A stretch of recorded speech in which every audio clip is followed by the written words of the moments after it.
8th, 2024 to order. And may we stand for a prayer or moment of silence, please.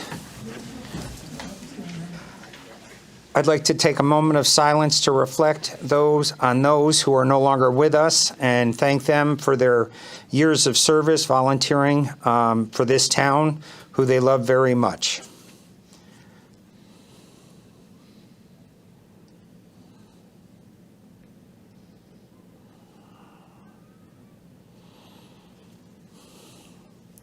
Thank you. I pledge allegiance to the flag of the United States of America and to the republic for which it stands, one nation, under God, indivisible, with liberty and justice for all.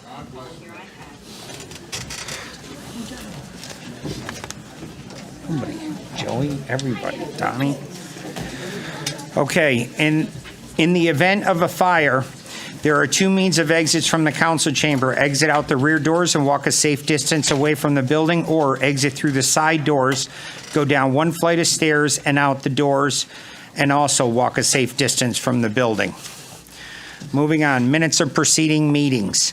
Special meeting of March 4th. Do we have a motion? Excuse me, Mr. Mayor, we need to do roll call. Oh, Jesus. Sorry. Back up. Roll call, please. Mayor Nelson. Here. Deputy Mayor Pisner. Oh, she's not here. Councilor Santinella. Here. Councilor Ungary is absent. Councilor Sakala. Here. Councilor Crisati. Here. Councilor Finger. Here. Councilor Hendrickson. Here. Councilor Ludwig. Here. Councilor Mangini. Here. And Councilor Nasuda. Here. 9 members are present, 2 are absent. Thank you. Meetings of preceding meetings. Special meeting on March 4th, 2024. So moved. Second. Motion's made and seconded. Are there any corrections, comments, or concerns? Seeing none, all in favor? Opposed? Abstentions? 9 in favor. The regular meeting of March 4th, 2024. So moved. Second. Motion's made and seconded. Are there any comments, corrections, or concerns? Seeing none, all in favor? Opposed? Abstentions? 9 in favor. And the special meeting of March 11th, 2024. So moved. Second. Motion's made and seconded. Comments, questions, or concerns? Seeing none, all in favor? Opposed? Abstentions? 9 in favor. So now we're going to move on to special guests. First, we would like to invite Barbara Costa up and present her with a proclamation. And I believe we have Representative Hall and Senator Kissel also. And Councilman Hendrickson is going to join me in this presentation. And I want to congratulate her on her birthday, 93 years old, I believe.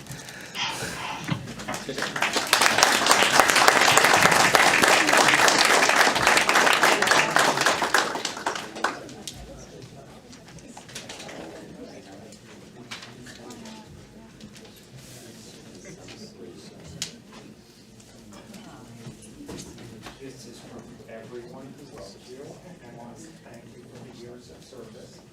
Carol, would you like to go first? Sure. Yes, yes. No. There we go. Thank you. Thank you. Thank you, everybody, for coming this evening. The reason we're here is for a couple reasons. I was this whole story was sent to me from a dear person locally and brought it to our attention. One of the news channels did a great story, and we saw it and we were like, well, we have to do something. So I reached out to Senator Kissel and Representative Arnone, and we put in for a state citation for you. And then I reached out to Mayor Nelson and said we have to do a town proclamation as well. So we're excited to be here on your birthday, no less. We did.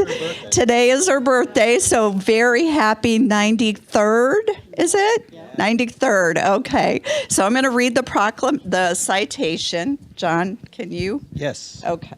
I'm good at just holding microphone. Okay. So this is a state citation, and it's put together by the General Assembly. It's an official citation, and it's submitted by myself, Representative Tom Arnone of the 58th District, and Senator John A. Kissel of the 7th Senatorial. Be it hereby known to all that the Connecticut General Assembly hereby offers its very sincerest congratulations to Barbara Costas in recognition of her 55 years of dedicated volunteer effort at the Enfield Food Shelf. The hard work, enthusiasm, and creativity are always focused on helping those with food insecurities for those in Enfield. Your leadership and years of humble service are greatly appreciated. The entire membership extends its very best wishes in this memorable occasion and expresses the hope for continued success on this 18th day of March. 2024. I was going to say 1924. Wow. Okay. A little bit off. So what I would like to just say is it's people like you that do so much for the community and absolutely expect nothing in return. And it's a great honor and it's a privilege for us to honor you on this day. Thank you for everything you do for Enfield. We really, really, truly appreciate it. Thank you. And then Enfield has a proclamation for you, but I thought it would mean more coming from Bob because you know Bob from working with him, and I just think that would mean a lot more. So, I appreciate that, Mayor. Barbara, we have known each other for quite a long time, and what a remarkable woman, and the stuff she does there is just, it's remarkable. I can remember just throwing the toilet paper in everyone's bag, and everybody remembers that. That's ever been to the food shelf. My claim to fame is throwing toilet paper. Yes, it is. All right, a proclamation honoring Barbara Costas for 55 years of service with the Enfield Food Shelf. Whereas Barbara moved to Enfield with her husband in 1954, and whereas in 1968, while juggling 5 small children, Barbara joined with other women to start an informal network to provide food to other families in Enfield who were in need, storing food items in laundry rooms, under beds, and anywhere they could find room. And whereas in 1968, their first campaign, 3 Cans Make a Meal, provided assistance to 5 families. And whereas Barbara continued her involvement with the Enfield Food Shelf for the next 55 years, contributing immeasurable to the founding, development, incorporation, and the growth of the Enfield Food Shelf. And whereas Barbara has volunteered thousands of hours to provide food to those in need at the Enfield Food Shelf, through her church and through other organizations, she continues to volunteer at the Enfield Food Shelf, delivering groceries weekly to Enfield families. And whereas Barbara has made food donations to the Enfield Food Shelf 3 times weekly for decades. In the last 10 years alone, Barbara has contributed more than 250,000 pounds of food, which is the equivalent of 208,333 meals for those in need in Enfield. Now, therefore, I, Ken Nelson, Mayor of the town of Enfield, on behalf of the town council, the town administration, and the entire community, do hereby recognize Barbara Costas for her 55 years of service to the Enfield Food Shelf and to families in need in the town of Enfield.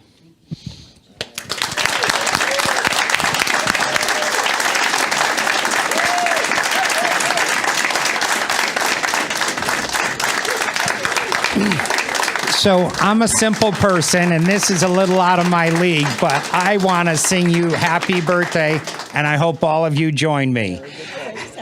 Mic on? Yes. Are you sure? Okay, there you go. Okay. Okay. Happy birthday to you. Happy birthday to you. Happy birthday, dear Barbara. Happy birthday to you. And we all want to thank you.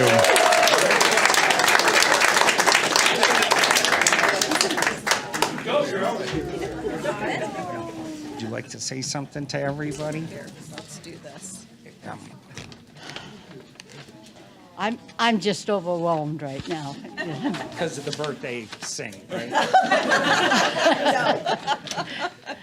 Well, I had a lovely weekend with my daughter came up from Florida, and I've had a busy weekend celebrating my birthday, and now this is the frosting on the cake. I have enjoyed every minute of it. I mean, I love the people, and that's why I do it. I see them, and they see me. If they see me in the grocery store, they hug me and smile and say thank you, and that's all I need. Thank you, all of you. And thank you.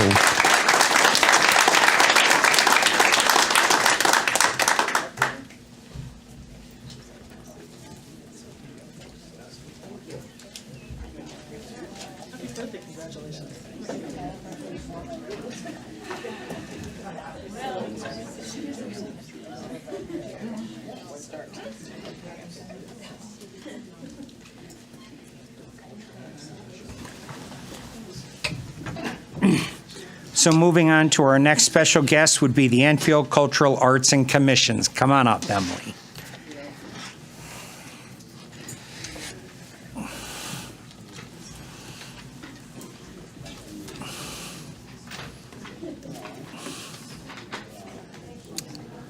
Welcome. Thank you. Just give me a moment to get situated. Do I have to press any buttons? No. As long as the red light's on. All right. Thank you. All right. All right. Thank you so much for having us as special guests. We are delighted to be here, so thank you to Mayor Nelson and everyone else here. We're here today because we wanted to share a little bit about ourselves to new faces in the room and just let the community at large also know some of the things we do. Now, as the Enfield Culture and Arts Commission, our purpose is to support and promote culture and arts in Enfield. But what does that look like? So that's what we are here to show you. What we've been up to last year and also some things that are happening right now this year too. Our commission is made up of 7 Enfield residents. We're volunteers and we're from all different backgrounds, perspectives, and experiences. The commissioners here present tonight are Emily Clifford, Donna Hamry, Joyce Bolanos, Daniel Keating, Enzima Hutchings, and Debbie Cruzel. All right. The next couple slides are going to take you through a calendar year of some of the pillar events that we sponsor and attend. So if you're ever at one of these events, look for the teal tent and we will be there and we're happy to connect with you. So one of the ones coming up in the spring, of course, is the Women's Club Enfield K-12 Art Festival. And that's just such a great event to see young artists and their work and just the sheer potential. And we're always happy to be a supporter of a scholarship fund given to an Enfield High senior. Another thing that happens every month of the year is our open mic event, which we'll hear a little bit more about later, but that's the first Tuesday of every month, and we get to have that at the Enfield Public Library. Okay, our summer events are very busy. It's our busiest season. This year we are bringing back the concerts at the Bandshell at the Summer Concert Series. We have a diverse lineup this year.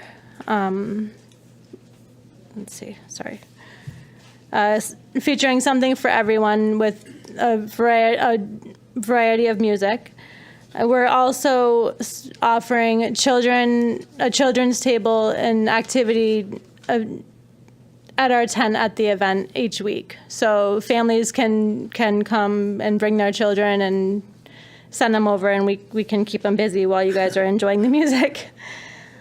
We also support the Enfield Public Library. They offer movies in the summer. The Juneteenth event, the Pride event, and National Night Out. All right, and one other thing that we're really excited about for this summer and for the Summer Concert Series is we're going to diversify. We're not just going to promote through social media. We're going to have a really, really amazing website that's going to be launching soon, and that's going to increase access and visibility to just a larger group of people within Enfield and beyond. So we're really excited about that. Our fall events, we join with Kite's Family Day on the Green. We offer a family sidewalk chalk contest.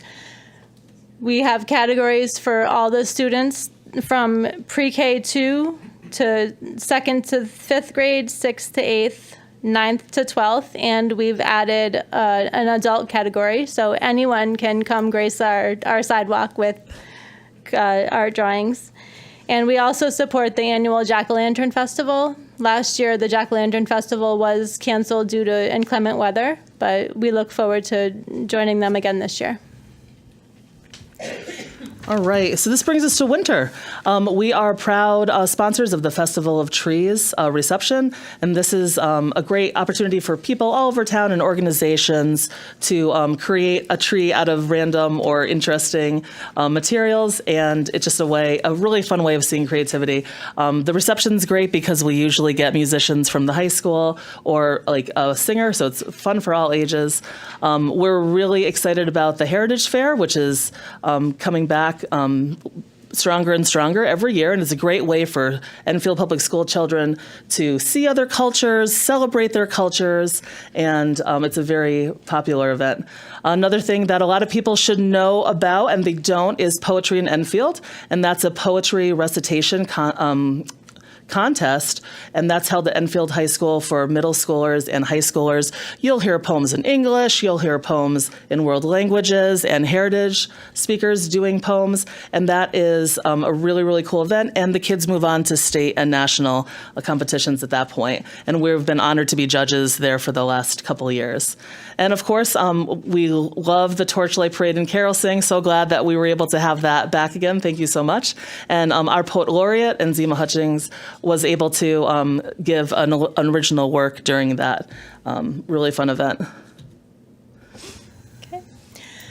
One of our mini grant recipients this year was Enfield Produce and Deli with their Community Paint Day. We supported the painting of their mural. The mural was done by professional local artist Chris Gann and Enfield High School volunteers and Enfield students of all ages, helping residents of all ages and skill paint the community mural. The mural celebrates Enfield's landmarks and agricultural heritage. Okay, our community partners. We do partner with many great local organizations, groups, nonprofits. We often share similar goals and can collaborate for specific events. We continue to work on networking and building connections.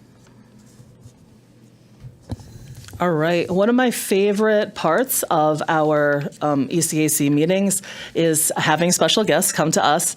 And I really think that more and more people are hearing about us and the work we do because we keep getting more and more special guests. So it's very exciting. These are people from the community and beyond. They have ideas, and it's really exciting to hear what the community wants. And when they want to take the time to come to us and present their ideas, that's when we can really start either fleshing out what we can do to try to help their idea come to life, or maybe we can connect them to another group that they didn't know about, and we can work on our collaboration skills that way. That's just been very, very gratifying. Another resource we can direct some of these special guests and others to are our mini grant program, which Donna referenced earlier. And so this is a way so people can come to us with ideas or projects. Maybe they need some seed money to explore something larger, and we're able to look at their application, decide if it's going to benefit the community at large, and then we vote on that. So in 2023, we had the Community Paint Day, which was really well attended. We also supported the Hazardville Memorial Mural Project, which is a mural within the school. And then a very exciting one is the Enfield High School Honors Art Course, which is it's in planning right now, Art in the Community. And so that's going to be just like the dream, the perfect way of seeing Enfield High students and bringing more art to the community. So that is really exciting. And one project can really have ripple effects in many ways. And here's the perfect example of that. Librarian Amy Sixt applied for a mini grant for an art installation system for Pearl Street Library. And that immediately allowed for local and young artists to have art exhibitions in a public space. And after that, the Friends of the Library got involved, and now they're hosting really well-attended receptions. So just one person's idea with a little support can really have far-reaching effects and bring art to more and more people. Okay. We offer open mic nights the first Wednesday of every month.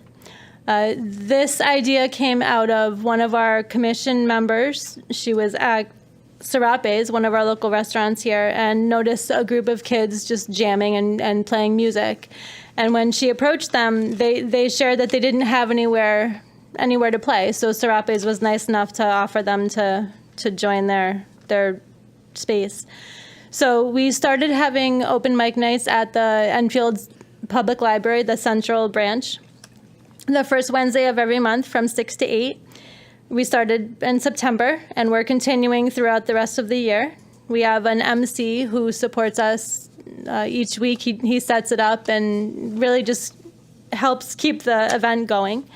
And we have recurring artists who come every week, every month. So we have musicians, guitar, we've had keyboards, we've had drums, we have poetry and spoken word, we have recitations of even just movie snippets. So it's a wide variety of different art forms that are shared with the audience each month. And I just want to mention, too, it's kind of interesting. We are proud supporters of the Summer Concert Series, which brings such high-quality music to crowds. But we're also so proud of this smaller event where people who are really developing their skills and talents now have a place to shine and meet other people who are doing the same thing. Okay. In our Poet Laureate program, we're on to our second Poet Laureate, Enzima Hutchings. And the Poet Laureate makes poetry and the literary arts more visible in the community through schools and special events, and helps the town poets get plugged into the Connecticut network of Poet Laureates.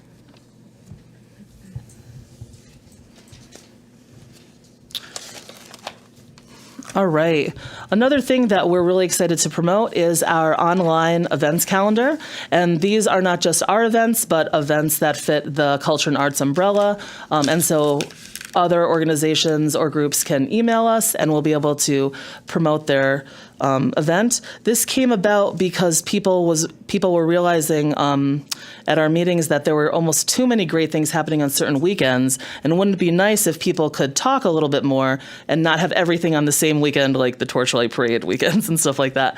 So we wanted to really help that out, and so hopefully other organizations can use that for planning purposes as well. I also wanted to mention that we're going to be adding a monthly newsletter to once again find different ways of reaching residents here in Enfield. Okay. And we are currently promoting the Enfield Culture and Arts Commission and this activities going on in town through our Facebook page. We have over 1,000 followers. It's an easy way for people to see videos and updates, especially for the summer concert series coming up.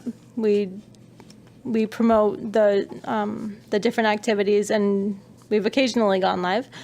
And promoting our commission through public access TV shows with Senator Kissel and Friends and Focus and community nonprofits.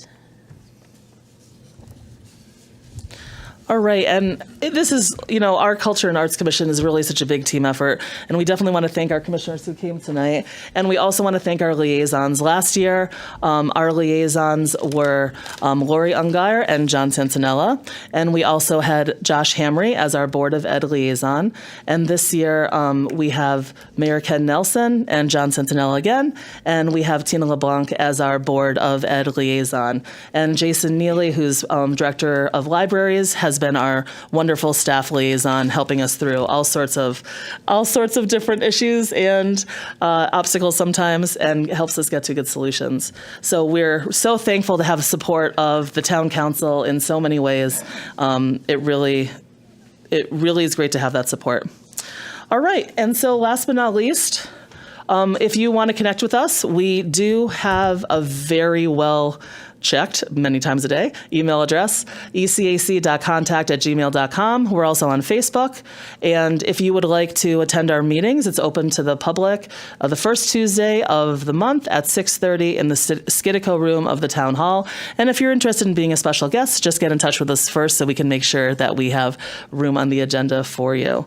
We just wanted to say thank you once again for kind of like going through some of our past projects and some of our future ideas. We really want to promote culture and arts in such a big way because we want everyone living in Enfield to have that positive impact in their life. And if a kid is going through the Enfield school system or other type of school here in Enfield, we want them to know if they want to keep those skills going and keep being a musician or performer or an artist, that there's opportunities in Enfield for you as a young adult to continue to grow and share that passion in town and enrich us all.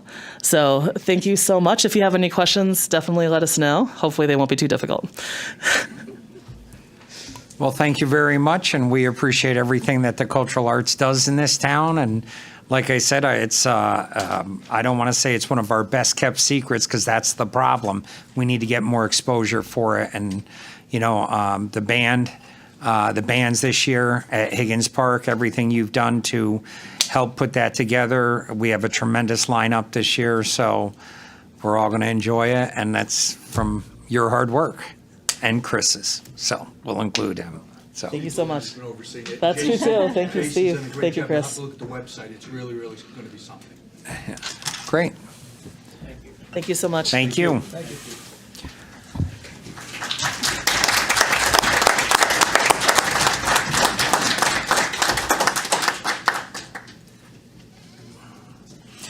Okay, so now we're moving on to public communications and petitions.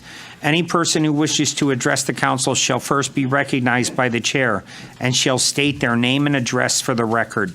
They shall limit their remarks to 5 minutes. After each person who desires has had the chance to speak, those desiring to speak a second time will be permitted to do so and shall limit their remarks to 3 minutes.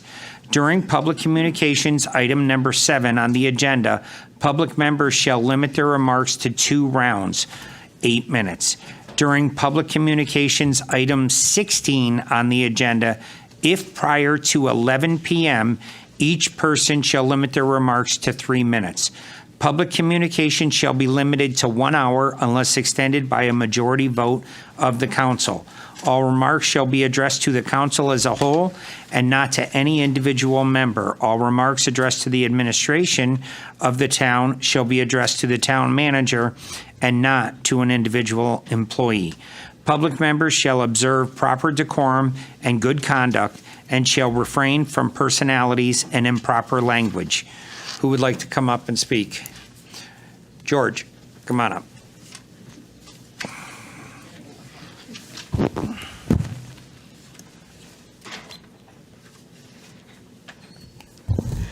Good evening, George Young, 8 Holly Lane. There's been a lot of discussion lately that our town does not spend enough on education for our school children. Some council members have disagreed with that, and they have asked for a study to be done that would include what is in the town budget that also supports the schools. A good example at the last council meeting was that there was a request for $100,000 to replenish the town's custodial supplies account. It sounded as if most of that money was going to the schools for supplies and to repair damages to get through the remainder of the fiscal year. Now, that last part pushed me to look at the Board of Education budget for fiscal 23 and 24 and the 32 school categories their expenses are allocated to.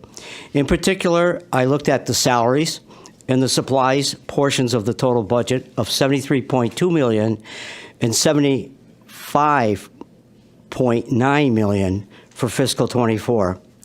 The budget for salaries was $48.6 million and $50.9 million for those years, which seemed reasonable. What was really unbelievable was that the supplies budget was the same $2,146,199 for both years. How could each one of 32 categories in the school be the same amount for each year? There was not even a $1 difference anywhere, which probably indicates a lack of effort to get a reasonable amount for the budget. I would like to ask the council to please look at this year, because the town has stated, and everyone knows, that inflation, costs, etc., have risen over the past few years. That could represent a few school teachers who may not need to lose their jobs. It may also indicate that teachers and others would not be buying supplies from their own pocket, and maybe there would be pencils and papers available for the students. Perhaps the BOE could have paid for the repairs at the schools in their budget, or the bathrooms that were closed could have remained open for the remainder of the year. There is probably not much that could have been done about the cost of insurance and personnel without some form of contractual agreement, which went from $11.4 million in fiscal '23 to $12.6 million in fiscal '24. The only possibility is to increase the amount that the employees pay for their insurance coverage, which would probably be more than the supplies that some teachers are now buying. I wouldn't recommend that. There is another area of the BOE budget which could perhaps be looked at, which is purchased professional and technical services. That total for fiscal '23 was $1.4 million and $1.3 million in fiscal '24. It reminded me of the supplies budget, where most categories had the same amount budgeted in fiscal '24 as budgeted in the prior year. Here, the major category difference was in the nutrition services area, which was $100,000 more of a decrease in fiscal '24 than in fiscal '23, without which the budget was nearly identical. It is amazing that so many categories could have the same budget for 2 years in a row. Hopefully, some questions are asked and answered before the fiscal '25 budget is finalized. Lastly, as I stated about 5 years ago, I personally don't like the way the BOE's budget is not summarized, because the public does not get to see the totals by cost centers, such as 100 for salaries or any other centers. If you would like to know those totals, you have to be able to add up all 32 categories for each cost center to get the totals, which I did. Trust me, it is time consuming. I'd like to come back for my last 3 minutes and take a look at the comparison of the Enfield School District spending versus 3 other towns I sampled. It would cover the town's total spending for instruction, support services, and other spending. It would also indicate the cost per student in Enfield. Thank you for now.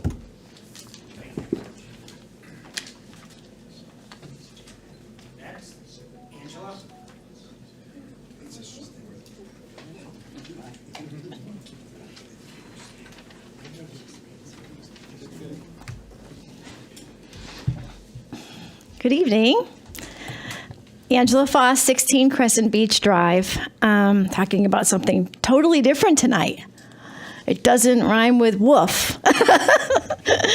I wanted to let you know that I went to the BAA meeting on a couple of our properties.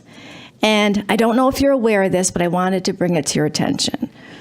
So on top of our paper that we fill out to go to the BAA, there is this sheet that's on top of everyone's BAA request.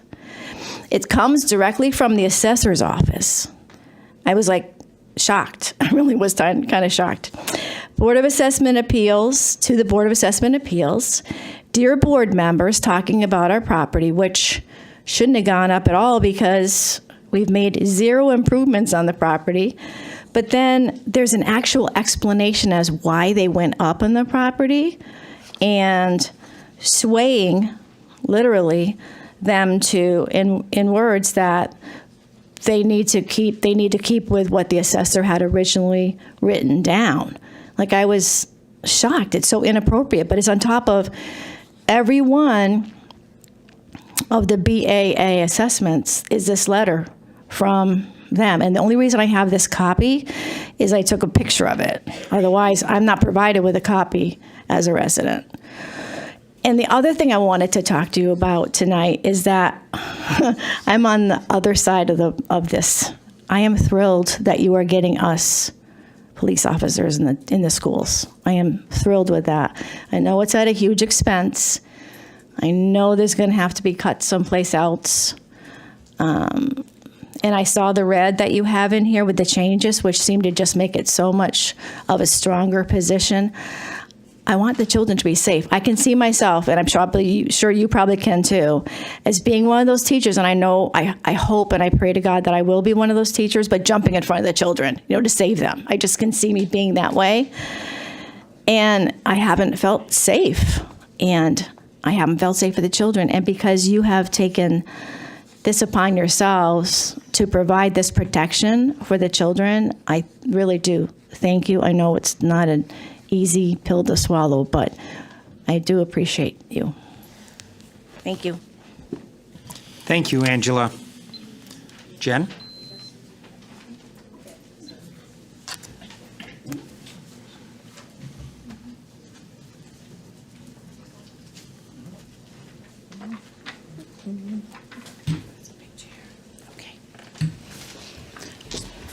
Okay. Good evening, Jennifer Krasinkevich, 209 Abbey Road. I am here with regards to the solar farm on 141 Town Farm Road.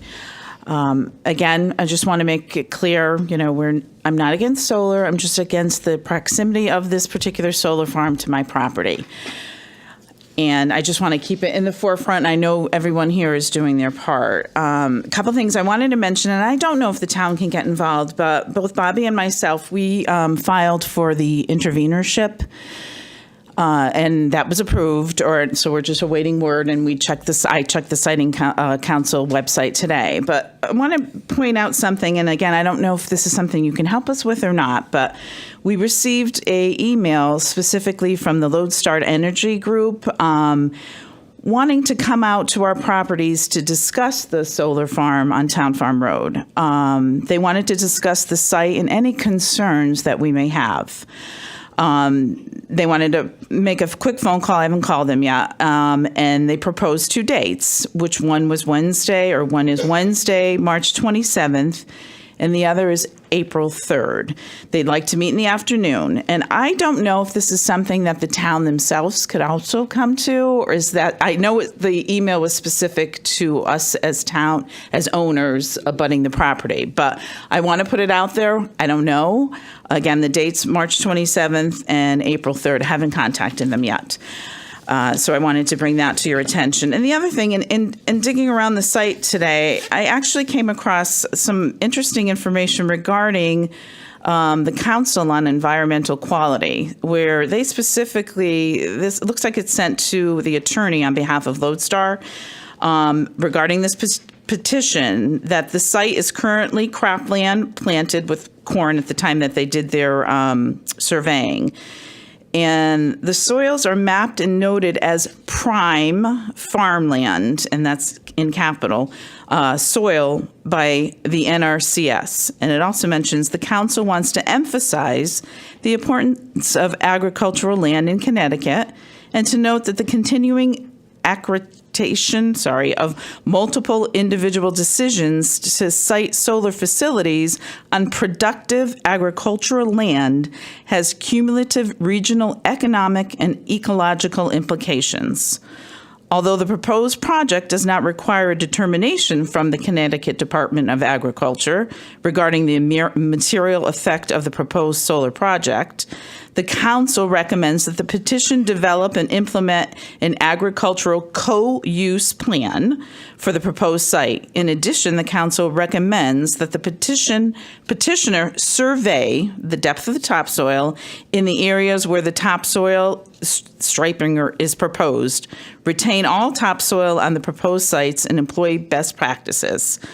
And it goes on to talk about visibility and the fact that they're looking to actually plant white spruce trees along the borders of the west and south end, which is where we're located. But anyway, again, I mean, this was interesting information on the Siting Council website that I was digging around, and clearly, from an environmental perspective, it's not a good idea. And again, I think I said it earlier, I'm, again, not against solar. I'm just against it being so close to my property. And they talk about the proximity of the solar with regards to the east side of the proposed farmland being 35 feet.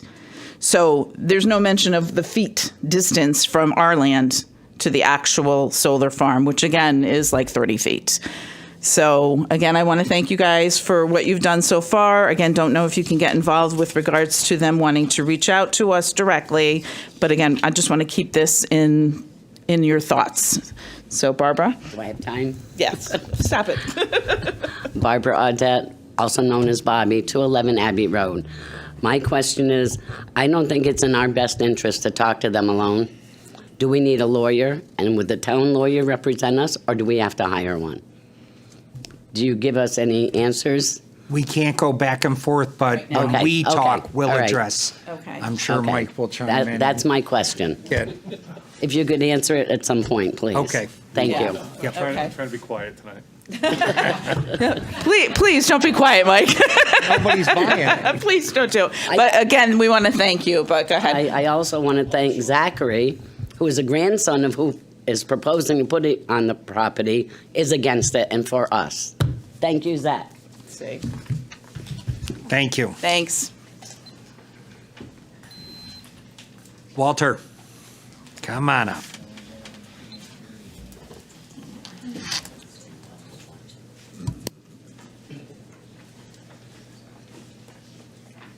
Mike being quiet, that doesn't, those two words don't go together. Walter J. Cruzel, 21 Charlie Road. Three things. One thing I forgot 2 weeks ago. The town must request a copy of the inspection for that railroad bridge that goes over the Scannick River.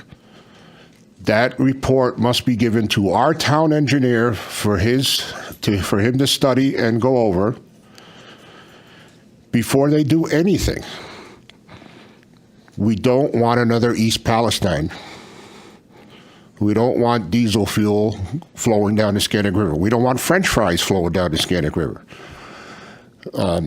And we must see a copy of that inspection report. There's got to be a bridge inspection report available to us. And that's number one. That's got to be requested and immediately. And then if one doesn't exist, then stop what the heck you're doing, because I mean, I'm sorry, the package store is going to not make money on the deal, but stop what you're doing. Number two, I noticed we had that Krog study done around the mall. And nowhere did they ever mention they were going to put stoplights on Hazard Ave, but I noticed that they're out there marking and flagging every intersection on Hazard Ave, so I'm assuming we're going to get stoplights. Hopefully not the same ones that are on the Berlin Turnpike, but it looks like we're going to get stoplights on Hazard Ave, so wish they could find a room for one more stoplight on Enfield Street. I know they're going to put one of those Build Back Better signs up because they did it out in Vernon on Route 30. They're doing the same thing, putting new stoplights up, and it's thank you to the guy on the left, because we couldn't put stoplights out without him. So, and back to the East Palestine thing, it would be a year for him to come to visit if anything was to happen. So, anyway, and the third thing in this, back to the state. And there are also wisdom with putting up stop signs on left side of the road for our British visitors. They're complaining that people are driving on the wrong lanes and everything, but yet let's put stop signs on the left side of the road so that we can get people to drive on the wrong side of the road. But I noticed coming over to the Suffield Bridge, where the road divides, they do need to put larger "Do Not Enter" and "Wrong Way" signs on the left side there, because that is a danger that somebody could make a mistake and go up the left side instead of the right side. So I wish the state had the see-click fix like we do in this town, because I love it. It's click, click, click, and it gets fixed, and I'd be putting something in every day if they had it. So thank you all. Have a good night, and happy Easter. Thank you, Walter. Anyone else for the first time? Lucian.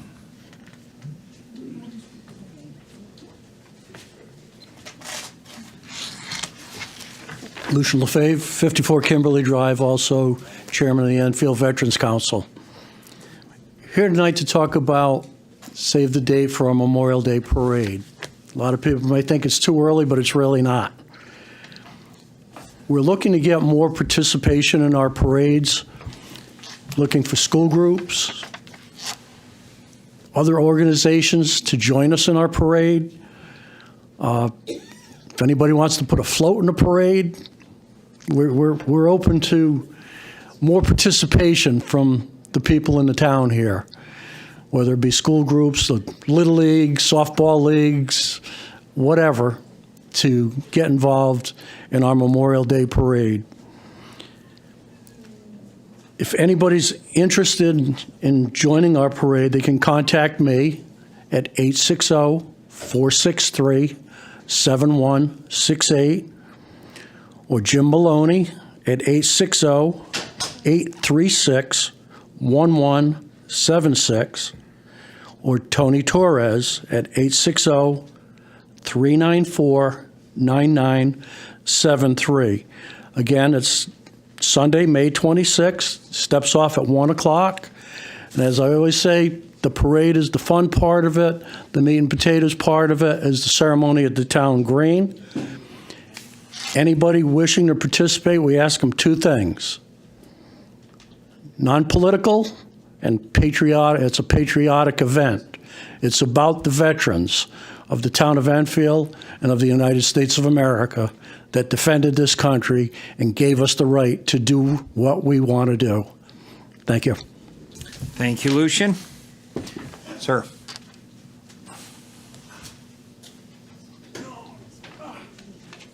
Sorry about that. I got parts I wasn't born with. By the way, I'll jump in front of them for you for free. Oh, okay. How does this work? Sit down, make sure the red button is on. Is it on? Yes. Good. Really quick, my partner has MS. She's I need your name and address for the record. Oh, I'm please. sorry. Sean DuPerry, 10 Light Street. I'm not a big fan of etiquette and decorum. What street was that? Light Street. Okay. My partner has MS, and she's in a wheelchair, and she can stand, but she can't walk. And every once in a while, she falls down. And because of the pins and plates in my body, I can't lift that much dead weight off the ground. Your EMS has responded 4 times with a big burly person to pick her up for me. And your policeman that showed up and the firemen that showed up, your emergency response people across the board. I've lived in 5 cities in this state and in 2 other states. They need to get a shout out from people who just like to complain. They're the best I've ever had interaction with, period. So whoever's in charge of making sure they know that they're probably the best police department and EMS that I've ever been around. That being said, she had to go to visit her father in a nursing home for 6 years. And we went up there 4 days a week. And you guys have a little problem, and apparently it's a policy, that when there's a minor medical emergency, you send 3 fire trucks, 2 policemen, and 2 ambulances. That is a horrific waste of gas. It really is. Okay? And personnel. There is no excuse to be sending, it looks like a 5-alarm fire when somebody slips and falls in a hallway. That's a ridiculous waste of manpower and gasoline. which, as we all know, is a little too high. So if we could find whoever made that policy up, because they said it's policy. Policy is made by people. People can undo that policy. I suggest you do that, because it's ridiculous to send that many vehicles to a simple slip and fall. One more thing. I'm glad the gentleman before me mentioned it. This town has a policy that in order to get a tax abatement for a veteran, you have to file your DD 214. No, you don't, according to the governor's office. This and this are all I need, because my DD 214 is way above your security clearance. And I have missed out on that for the past 2 years because your tax collector insists on, oh, I don't care who you are, there's certain types of veterans. No, a veteran is a veteran, period. They need to change that policy. A copy of this and this is all I should need for that privilege. And I'm not calling it a privilege because none of us should be paying taxes. We earned our right to live here. Thank you. Thank you. But don't forget to send that commendation to your EMS people. Anyone else for the first time? Joe.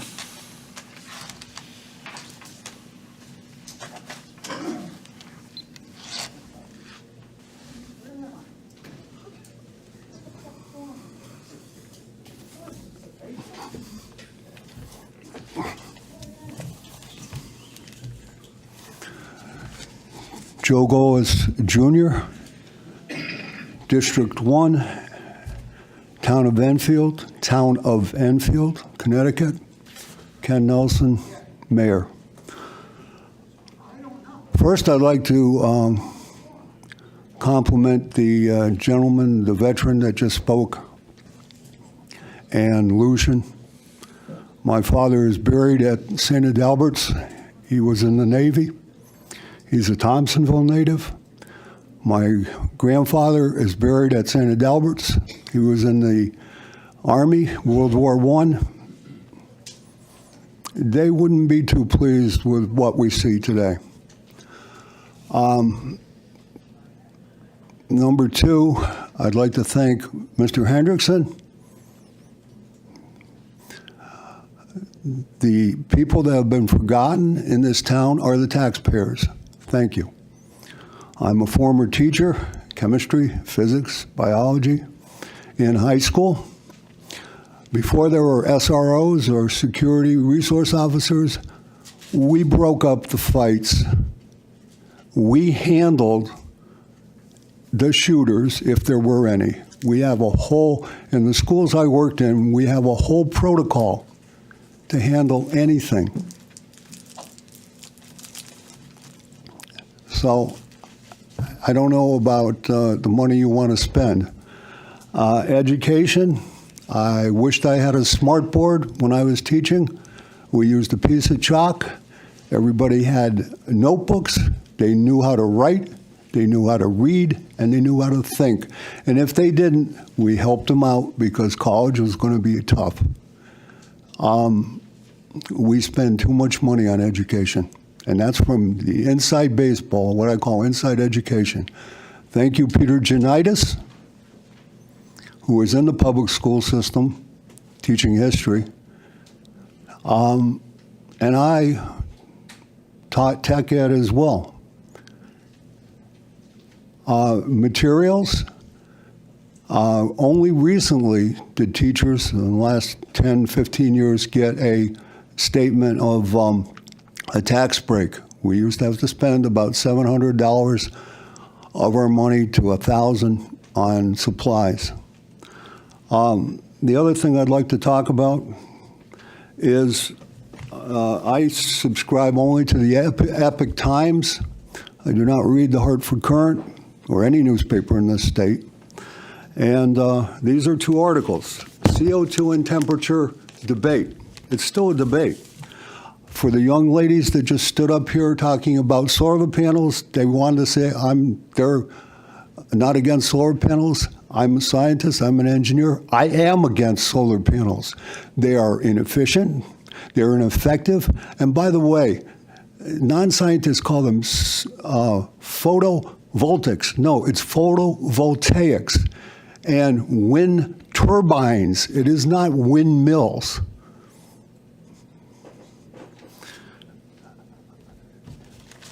The federal government has decided, the BLM, Bureau of Land Management, to take 22 million acres. Do you know what you need for solar panels?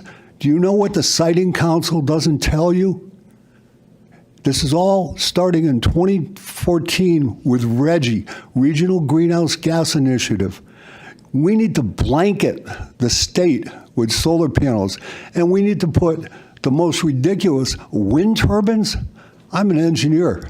I actually talked to engineers who put them on the shoreline off of Western Europe. No efficiency. Some of them are falling into the water, and they will not last 50 years like a natural gas power plant. My further suggestion to education, especially at Enfield High School, teach 3 subjects: carbon chemistry, power engineering, and I forgot the third one. I know I taught it. But anyways, our problem with the weather, which is climate, is water. It has nothing to do with carbon dioxide. The exchange of solids, liquids, and gases are critical. What do we have? Carbon, 1, 5, and 10 micron carbon, solid. Plastics, and carbon dioxide and methane or natural gas. Guess what's the least important? The gases. The most important are the plastics that we overuse and drop in the water, especially in the Pacific Ocean, thanks to China and India. Number 2, water is important, solid, liquid, and gas. Joe, you're out of time. Thank you very much. Thank you.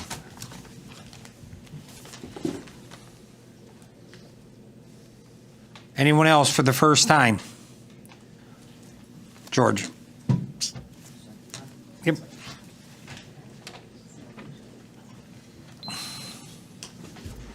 George Young, 8 Holly Lane. In response to our town not supporting the BOE with enough money in our school district, I looked at a report which is available to everyone. The source is U.S. News on Public Schools, based on information supplied by the government. It showed that Enfield spent $19,360 per student, which is lower than the other 3 towns I sampled.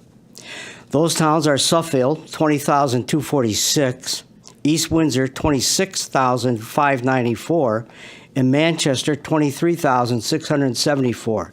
The study showed that the student population for the 3 towns was 2,031, 1,029, and 6,154 respectively, whereas Enfield was listed at 4,870 students. It also showed that the student-teacher ratio was 12-1 in each district except Manchester, which was 10-1.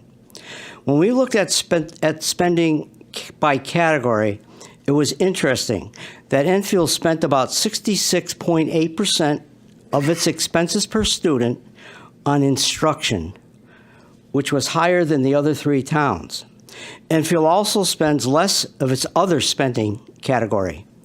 However, the other 3 towns spend more on support services as a percentage than Enfield does, which is probably an area that just should be reviewed. According to the report, Enfield's total expenses for the 3 categories is $94.3 million. Outside of local support of 55%, the rest of the expenses are mostly supported by the state, 41%, and only 4% from the federal government. I'm sure everyone could read the report and draw different conclusions depending on which categories they focus on. Sometimes we just need to rearrange the wood to get a better fire. In this case, we probably don't need to pour more money into the budget, but maybe a realignment of resources would be in order. One final note, thanks to the town manager for attaching the PAR report to tonight's meeting. If any resident wants to see how much is done by the town in the last 90 days, this is a must reading. Thank you. Thank you, George. Anyone else? For the second time? Joe?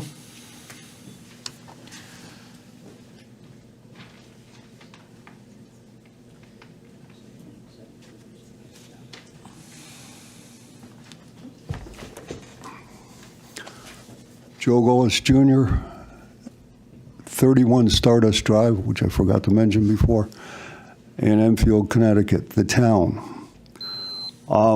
Very important in this discussion of solar is what is very detrimental to Enfield, and I will tell you why. There's an exchange between the soil, the air, and the water.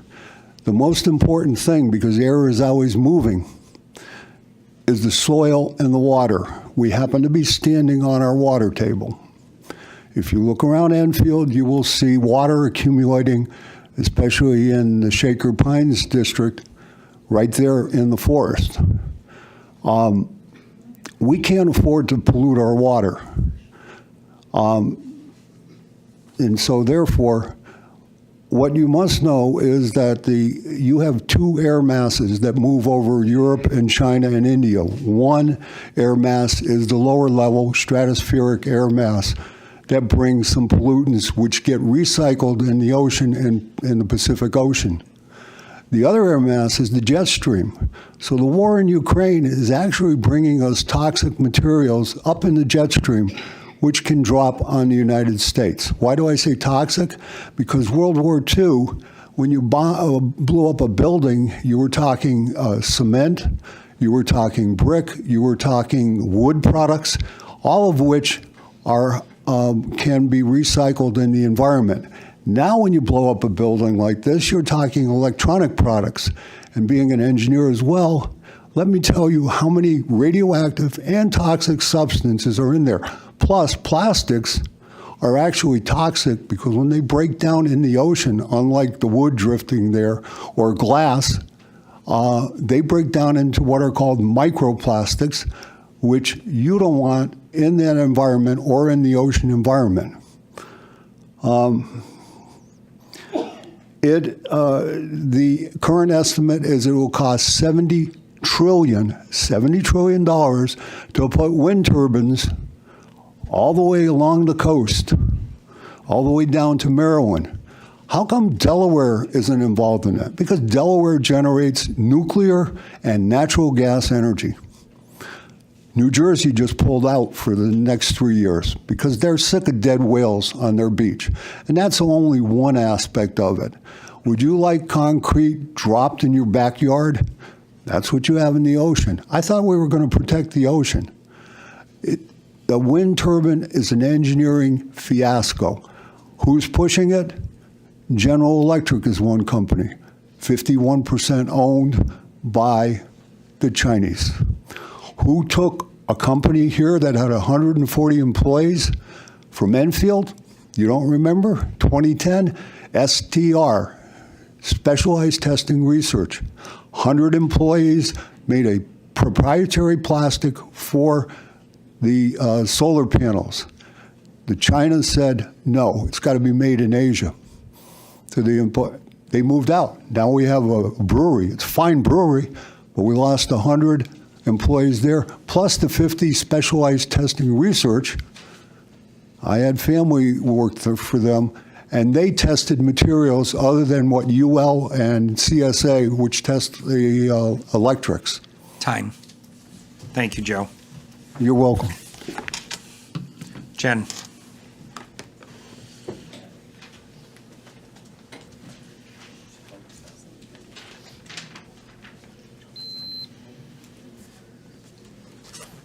Jennifer Krasinkiewicz, 209 Abbey Road.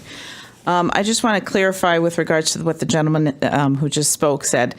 As far as solar, and I keep mentioning that I'm not opposed to solar in general, it's if you want to put it on your roof, so be it. To each their own. I'm talking about solar farms. And the other thing is, again, if that's what you want, you're more than welcome to do it. I've actually had people approach me, having been here and having my name in the paper, saying, "What's wrong with you? Why are you against solar? Are you into fossil fuels?" So that's why I kind of mentioned I'm not against solar. To each their own. I'm against the proximity of the solar farm to residential property. So I want to clarify that. And in addition, as we mentioned, or I've mentioned before, Enfield has done their part. We have 3 solar farms, 2 currently up and running, 1, I guess, in the process. I mean, seriously, if that's what the state's goal is, to have all these solar farms, let's make it equitable with all the towns in the state of Connecticut. Thank you. Thank you, Jen. Thank you. Anyone else for the last time? Okay, moving on. Councilman Communications.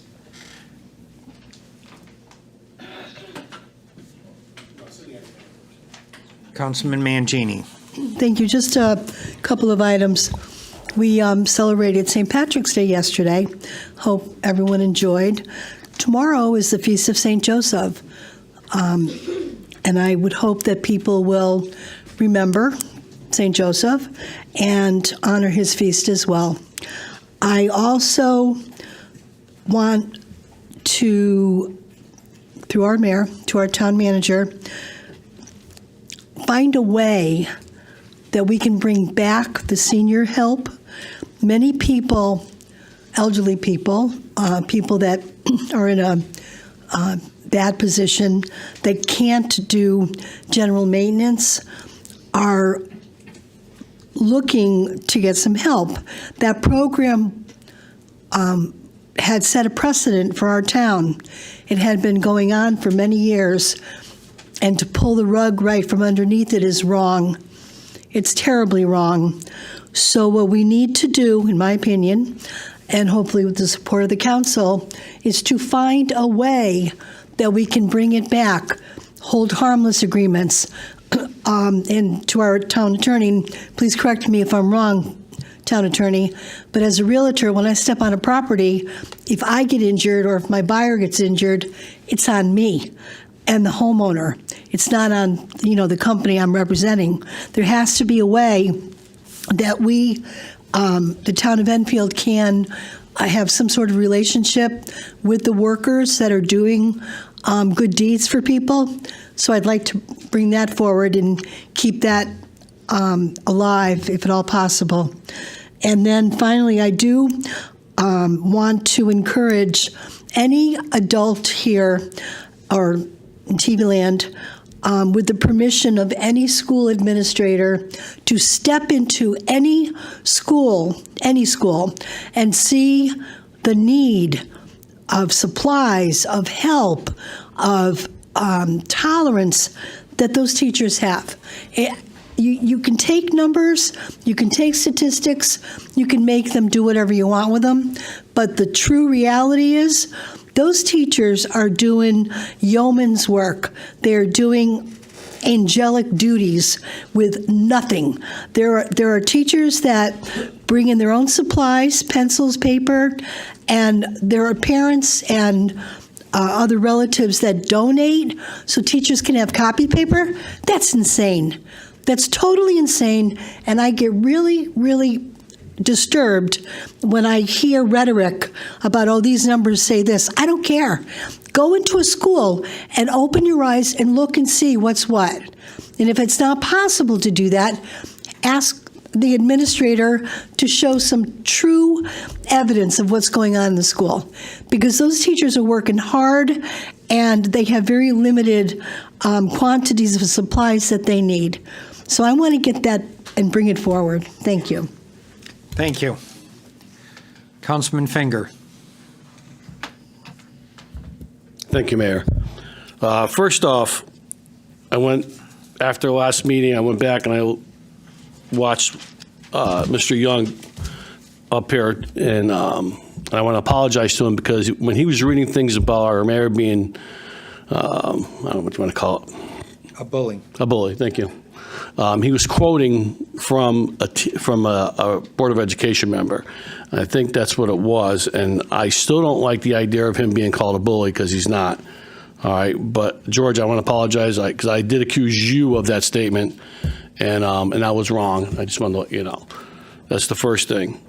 Second thing is, we lost an icon in the Hazardville section last week, and his name was Luke.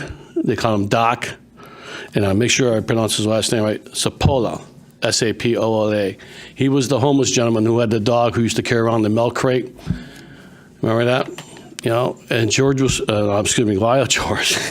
Lyle was homeless, but he wasn't a panhandler. He didn't bother nobody. He minded his own business. He would talk to you, and he had a good conversation a lot. And, you know, and he's with the Lord, and I just want to say that it was a pleasure knowing him. He's 30 years down there, you know. And again, he was the perfect citizen for what he did. You know, again, he wasn't out there on the corner of our streets saying, you know, I'll work for food, and you know, which is wrong. He didn't do that, and he's with his dog, and that's a good thing. So I wanted to say, God bless Lyle and his family, because it's not the same not being able to see him as you drive down there all the time. The other thing I got is I need a time for those March 27th and April 3rd date. I missed it, so when you get a chance, just, you know, maybe hope a big sign and you can tell me. And I didn't catch a time unless somebody else called the times for those dates. No time? There's no time, they just said in the afternoon. Right. Okay, all right, cool. Yeah, let us know, please. Other thing, too, is on April 13th at 40 Moody Road, it will be your household hazardous waste day. Yes, you can bring oil up to 20 gallons. And if you go on the town website, you're going to see what you can bring and what you can't. I would suggest, on your suggestion, get there about 4 in the morning.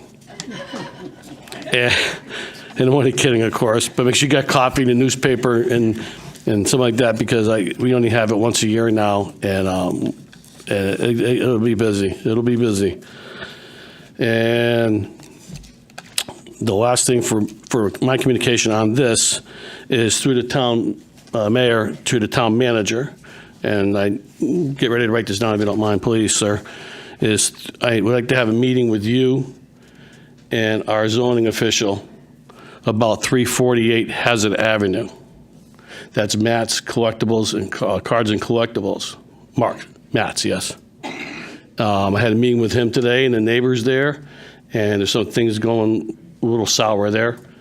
And it's getting threatening letters from our town zoning official. I will share those with you. I have them. I'll scan them to you guys, and that way you'll have them. And but I'd like that meeting as soon as possible, because he has to reply back to an inland wetlands thing. I will just tell you right now, if it's a pending enforcement matter and the town attorney. No, it's not yet. Well, we can't, if we have sent letters, it is inappropriate for me or for any staff or for a counselor to get involved in that. We do thousands of these a year, and it would be impossible for us to keep up. And if it does go to court, we can't comment, Doug. If the process has begun, it has to run its course, and we do not get involved. And the town attorney can discuss that during his section, but can't do it. I totally disagree with that, just to let you know. I think as counselors in the town, we need to take care of our small business people and make sure that they're being treated fairly. We can talk about the tax assessor and about all the farms that this guy's done.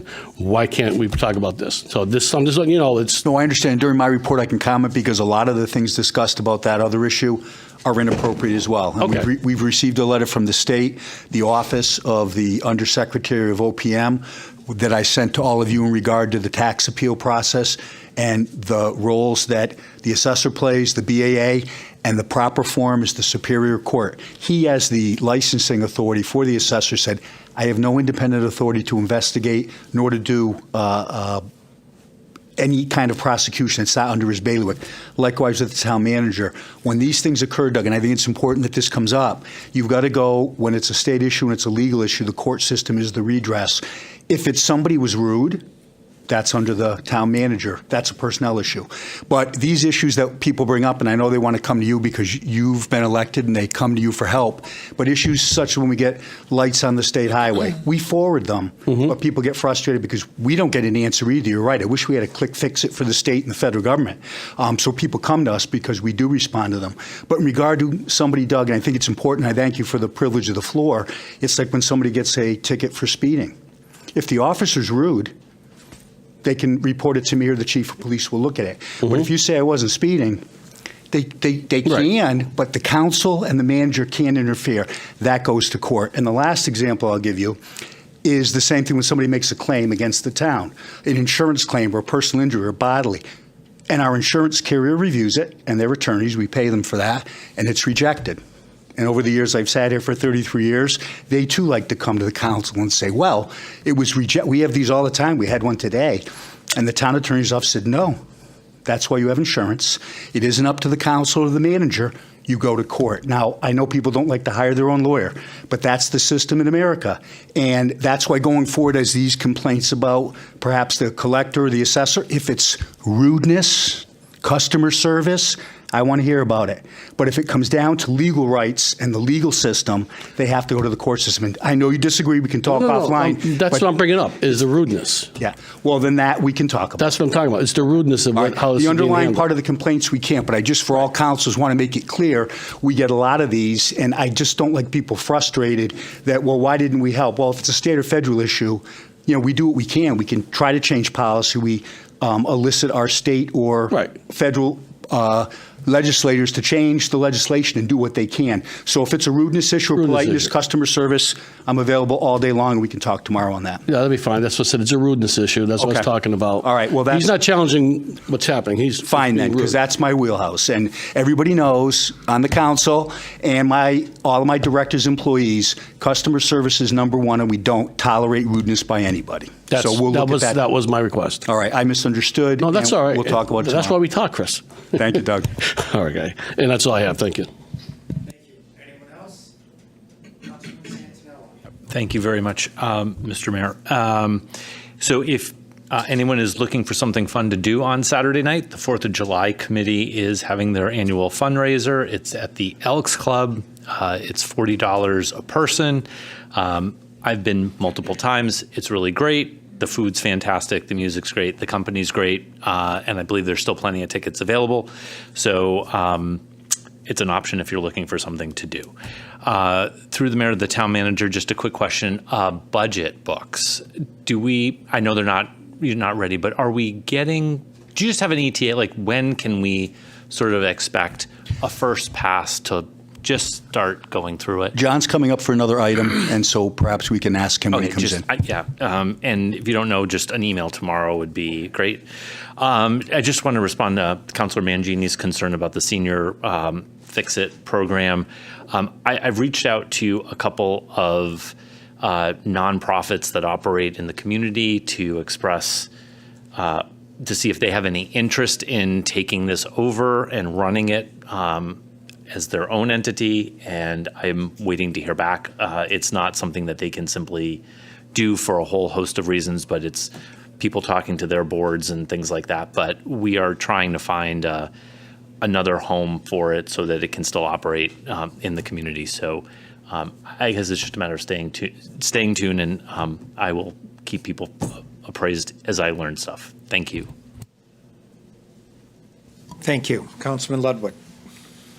Real quick, this to the mayor, I think the assistant town manager, I asked about the senior tax credit. I know you have the one, but I'm talking about the property tax credit, what we used to call a circuit breaker. It's on a social services website, but again, I think they have till May 15th, and it's for various. If you make, I think couples 43,000, and a single is 35,300. If we could maybe put a link, Steve, saying. I know it explains on a social services, but it's hard to find. And, so folks know, again, the council and the taxpayers cover that coverage. So if people qualify, I know it's a fair amount of money for a tax break. So if we could put that on the front along with the senior tax credit, it's called the homeowner tax relief. Okay. So I appreciate that. And again, to the mayor, actually, to Chris, I thought we requested an inspection of that bridge back in '21. And I know I asked for it publicly in writing, in public. I asked you at the time, the deputy director of, can you put in writing that that bridge is safe? And I don't know if something has changed since '21. I'm sure we never got the letter, but I know we asked for it. And it maybe go a couple of We'll look at the archives, and certainly if it's public information, we're entitled to it, and we'll find out. And then last thing, I apologize, Jen and Bobby. I'm not a lawyer. I wouldn't be a good lawyer anyways. I can't give legal advice, but my recommendation is to read the citing council's, the charge. And since you've stated that you're going to be intervener, again, what you say, I think there's language there. So my only recommendation is be careful and read the citing council language. That's my only recommendation. Read it. Because I think you've publicly said you're going to be an intervener. Protect yourself. That's my advice. Thank you. Councilman Hendrickson. Thank you, Mayor. I just want to remind and invite all farmers out there that we're having a public forum to look into tax reduction programs on April 3rd at 6:30 in the Skidego Room at Town Hall here. And the Farm Bureau, Joan Nichols, said she will appear somehow, whether Zoom or in person. But all farmers, you're welcome to come down. Thank you. Councilman Crissati. Thank you, Mayor.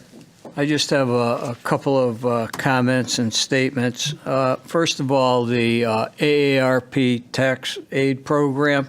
Remember that program runs through April 15th, and please pre-register through the Senior Center. So far, I think they've had 370 appointments at this point. So if you're in need of tax assistance, give a call to the Senior Center, make yourself an appointment, and get your taxes done. Through the mayor to the town manager, I think the Leisure Services Subcommittee is long overdue for a meeting. If we could schedule something, I think that would be, it's long overdue. I don't even think the committee's even met to date. Yeah. So I think at this point, I think we should meet because our pickleballers are going to be on our back very soon. So No, they already are. Well, I know they're on your back, so those are the couple things that I just wanted to mention. So that's it. That's all I have for tonight. Thank you. Okay, so I'll go next. Go ahead, Jim. I just want to remind everybody that on the town webpage under the DPW section, there's a great report on all the projects being done, where they stand, and, the status of them all. So if you have questions about town projects that are going on, you can go to the webpage under the DPW section.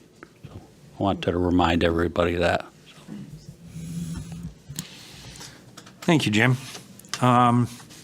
So I will second Bob's request for a leisure committee meeting. So if you can get that scheduled. Thank you. And then if somebody wants to put some sort of an agenda together for that.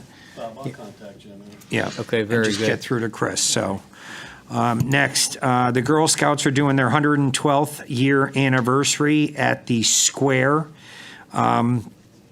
Saturday, 10 a.m. kickoff. So everybody's welcome to go down there and check it out. Myself and I believe Councilman Hendrickson will be there. I'll be there, Karen. And Councilman Mangini, and we're going to do a proclamation there. And so everybody's welcome. Council, residents, come down and enjoy it. And George, I agree with you about the detailed Board of Ed budget, 1,000%. And I am going to ask the town manager to make sure that is the budget that we get. I don't want a 4-page budget like I recently received. I want a budget like we used to get when you were town attorney, 50 pages. So he's got a point. I mean, we can't dissect a budget if it's 4 pages that says this is the price. So he's not wrong there. And also, I'm waiting for my call to meet for a cup of coffee. I'm not going to let up. I'll buy you a hot chocolate. Lucian, thank you for the reminder for the Memorial Day Parade. Like he said, they're open to floats and everything. It's May 26th. So, I remember as a kid, every other thing down the road was a float, and it'd be nice to see something like that come back. And, maybe we make it a mission of the high school that they create a float for this parade every year. It brings a community together, and it's something that none of us would be sitting here without everybody who's responsible for that parade. So again, that's Sunday, May 26th. And that's all I have. Councilman Crisati. Yeah, excuse me. Just one thing I did forget to mention. On April 4th in the Skidco room, there's going to be 2 sessions. I believe it's 4:30 and 6:30. Zen Leaf will be coming down and talking to residents in regard to what the needs are down in the Thompsonville section here in town, the DIS performance. Okay, thank you. Okay. We'll have to remember, because that's right after our next council meeting, Yep. just to remind Yep. people. And if we could get that on the town website also, this is a promotion of what they can do to give back to the community. So this is the cost of doing business in town, and the council's dealt with it and talked about certain things. Now it's the community's chance. So, okay, moving on. Town manager's report and communications. Good evening, Mayor, councilors, and guests, and folks at home. I thank you, Jim, for acknowledging the DPW status on their website. I think it is very important. People have come forward and asked about it. Mike has asked for updates at various times. We do give a lot of information out. And so for those who are interested or perhaps have insomnia, go on the website, and there's a lot of good information. I thank you, George, and I take it as quite a compliment. You're a very thorough man. You're fair in your analysis, and I appreciate the comments about the PAR report. For folks at home that don't know what it stands for, that's the Project and Activities Report. Our directors do that every month. They put a lot of time into it. And again, the amount of information, right, George? It's incredible. For every department, if you want to see what your taxpayers are doing and what you're getting and how much this town gives to its residents, I endorse that to you. Mr. Centinella, I haven't forgotten the request for the ARPA funds. I've been on Mr. Wilcox. They're working with the Civic Plus, the software program, to get an updated and accurate amount for all the expenditures to date. Should have it by 2 weeks, and it'll be up on the website, because your comments are very important to show that the town was very conscientious and a good fiscal guardian in spending those funds on brick and mortar and CIE projects that didn't encumber us into the future, as many communities did, and they're now facing the music that they have shortfalls. Enfield was prudent, I believe. Lucian, we've talked about it before. We'll be more than happy if you'd like to contact my office tomorrow. We have a great intern who's very proficient on our Facebook and website, and we would be glad to work with him to do a Facebook post on the date of the parade, all of the numbers you indicated, soliciting people to participate, and we can do that intermittently between now and the parade, and I think that that would help the effort. I would also like to just say that in regard to our EMS, police, and fire response to emergencies, I am so glad to hear a resident come forward and commend them, because what he says is true. We've spoken about it many times. We have, and I'm glad that you have somebody who's lived in other states and other communities, because I've said it before, we have the finest emergency medical services and police fire response, bar none. And in regard to the comment that sometimes we have a few more people than people are accustomed to, or they're surprised, well, understand we do triage. Our dispatchers attempt to look at the call to see what level of response, but we're fortunate that we have EMS, we're a very busy service. So ambulances are sometimes out of town on other calls. It necessitates mutual aid from East Windsor, Suffield, or Somers to come in.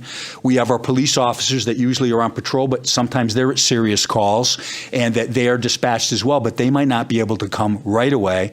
But thankfully, we have our 5 fire departments that are supplemental first responders who have EMTs on their rigs, who are strategically located throughout town, who dispatch for events and for serious calls, and some not so serious. But when we triage and get the call, we don't always know. So I think a resident would probably, if they had their druthers, rather have a few more people show up than have someone be late or not show up at all. So I think in the scheme of things, the system works well. We listen to all of the comments, but I will echo his commendation to our police, fire, and EMS, because as I've said, whether they're responding to a fire, a police call, or an EMS call, they're second to none. And I will forward the mayor's request, the superintendent of schools, for a more detailed budget. But again, I only have the authority to request, and I'll keep you posted. Thank you. Any questions for the town manager? Councilor Finger. Thank you. Step in, Mike, Mayor, Chris, a couple of meetings ago, I remember it was the last one or two ago, I asked about if they had repaired the thing on the panhandler sign, what do they call it? That black with the black barcode. Yeah. We'll follow up again. As I say, I'm very conscientious. I follow up. I don't always get immediate response depending. And in regard to DPW, we've requested a lot of information from them, but we will follow up at our directors meeting tomorrow. And under penalty of some kind of corporal discipline, I'll have Mr. Nunes respond to us. Thank you, sir. You're welcome. Along Councilman Finger's comments, I did receive a call yesterday that the panhandling is getting pretty bad in Thompsonville now. So maybe we can add a few of those signs on North Main Street and Pearl Street in that area there, so people traveling through or stopping at Coronas or something like that don't get harassed.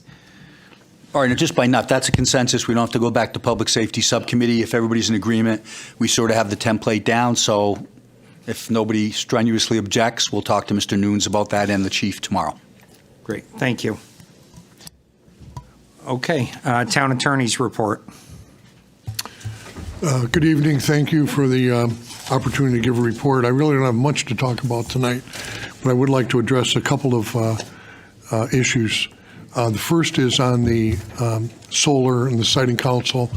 I would think that it's long overdue, but we should, through the town manager's office, have a meeting with the council to determine exactly what the scope is that you want the town attorney's office to do. We would like to, of course, help the residents as much as you can.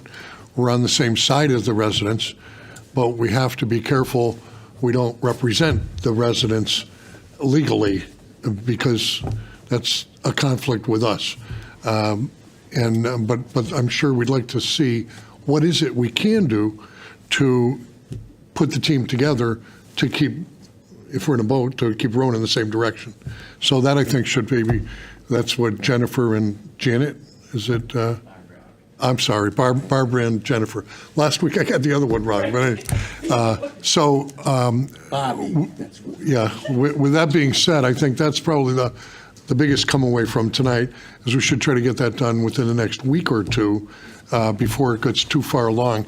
The fact that Lodestar has reached out, I actually think is a good thing, not a bad thing, because we'd like to see what Lodestar has to say informally, and then it's good to know the answers to questions before we ask them, see what they say, and then verify. I mean, I don't want to say too much on TV, but that's one thing. Then the other one is Councilwoman Mangini mentioned about the restoring the senior help program, and I believe Councilman Santinella had the real answer is for nonprofits, the churches, and other people to do this rather than the town, only from the standpoint right now is KERMA is not willing to insure.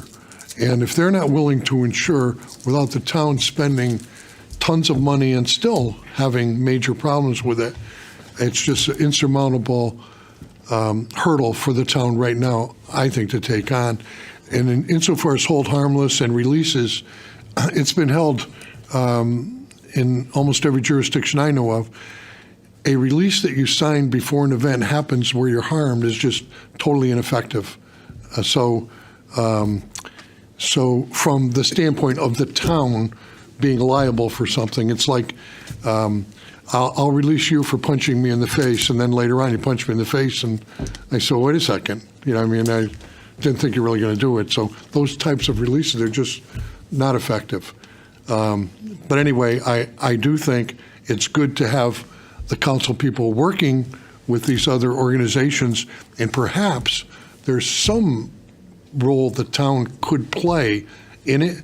But right now, as I said a couple weeks ago, no good deed goes unpunished, except all of the good deeds that were done, we actually stopped before harm occurred, so that all the good deeds that were done are wonderful, and we're not punished yet. And so that's why I'm trying to prevent the punishment from happening. But it's all well-intentioned, and we're all trying to help everybody else, neighbors helping neighbors. So I hope that makes you feel a little bit better anyway. And the other issue that I've been working on is the moratorium. Nikki Price had come up and mentioned about the moratorium, and I've gotten a lot of information. I have not yet been able to reduce it to writing, because every time you turn around, it's actually not as simple as it sounds. The statute that she talked about, which would protect the town as long as your affordable housing is more than the 10%, and ours is like 12 to 14%, protect the town if P&Z denies somebody and they want to take an appeal, then they can't use this as a stick to hurt the town, because we have we've exceeded what we're supposed to for affordable housing. However, as with everything the state does, the legislature and the administration, they are really pushing this affordable housing to the point where they have the stick and they have the carrot. And the stick is the one we've complied with, so we're not going to get beat to death on. But when people or developers come in with plans and they want to propose more affordable housing, if you don't give it to them, even though you're protected under one statute, then you don't get these extra points, like with OPM on discretionary funding.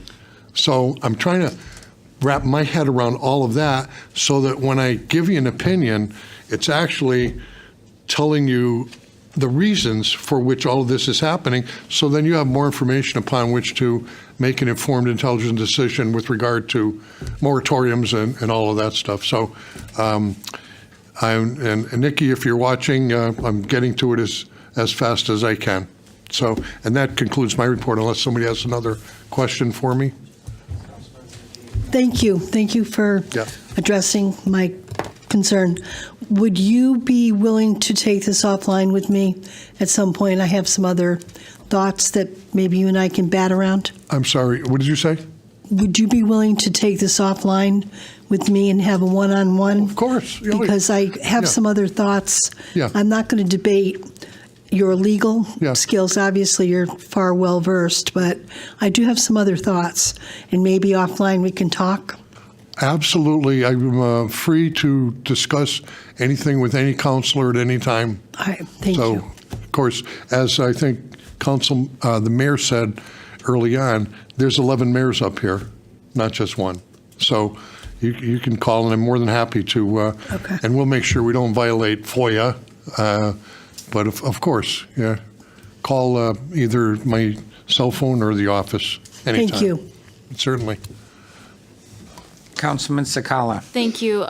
This might be through the mayor, but regarding the moratorium, can you refresh my memory what counselors asked for the legal opinion on that?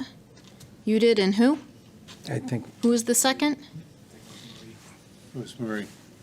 Okay, I just want to make sure. And no disrespect to Ms. Price, but Ms. Price doesn't get to ask I for a legal agree. opinion, so the counselors do. So I just Beat want to me to make the sure punch, yes. that there was a proper request. Absolutely. All right, thank you. If I could respond to that too, Gina.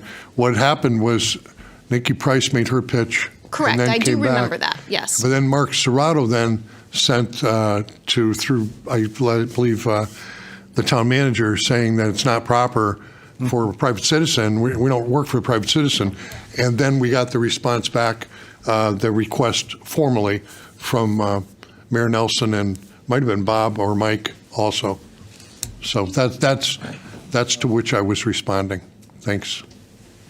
Okay, and Councilman Mangini, as far as the senior repair program, I do agree. And if Councilman Santinella is able to get a nonprofit or something to take it under their wing, whatever support financially we gave to this group, you know, I would still support doing it as long as it's under the umbrella of a nonprofit like the Soup Kitchen or Food Shelf, because there's no responsibility. We just give a check to try to help them keep the program going. So if we can if John can pull this off, then at budget time, we want to consider that. So I would back you up with that. I'm on it. Thank you. Councilman Santinella. So I don't, just through the mayor to the town manager or the town attorney, just to that point.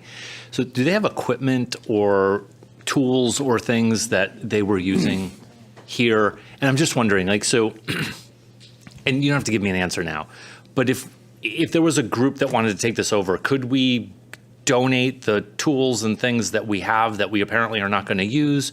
Or is there going to be some liability that, you know, we're giving you an old hammer and it falls apart and you break your hand? Or like, are we going to go through that? Or do you think we could just, because it'd be helpful if talking to folks, we could just say, if you take this, we're going to offer you the tools that we have and you'd have to find a place to store them. I'm just wondering what the options are there. We can have the town attorney look at it. I think it's good in theory, and we do have all of their equipment under lock and key and safeguarded.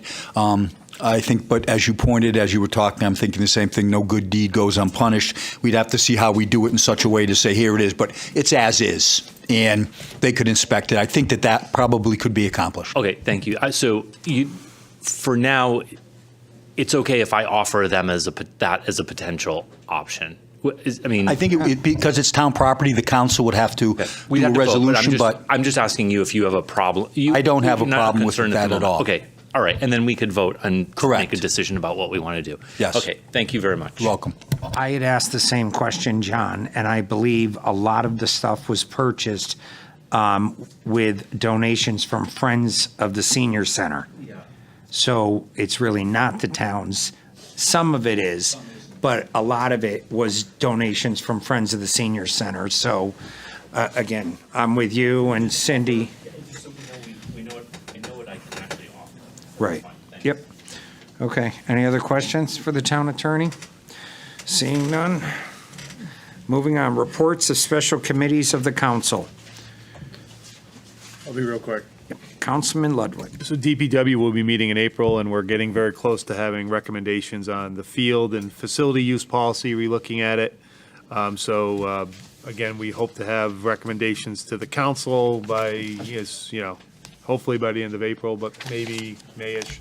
And our goal is to actually meet with the sports leagues, all of them, invite them, and have a conversation on how best to handle this. That hopefully will probably be after budget, but as part of this process. So we've been meeting on bi-weekly or monthly basis, and we're getting close. Thank you. Anyone else? Okay, seeing none. Moving on to unfinished business. There is none this evening.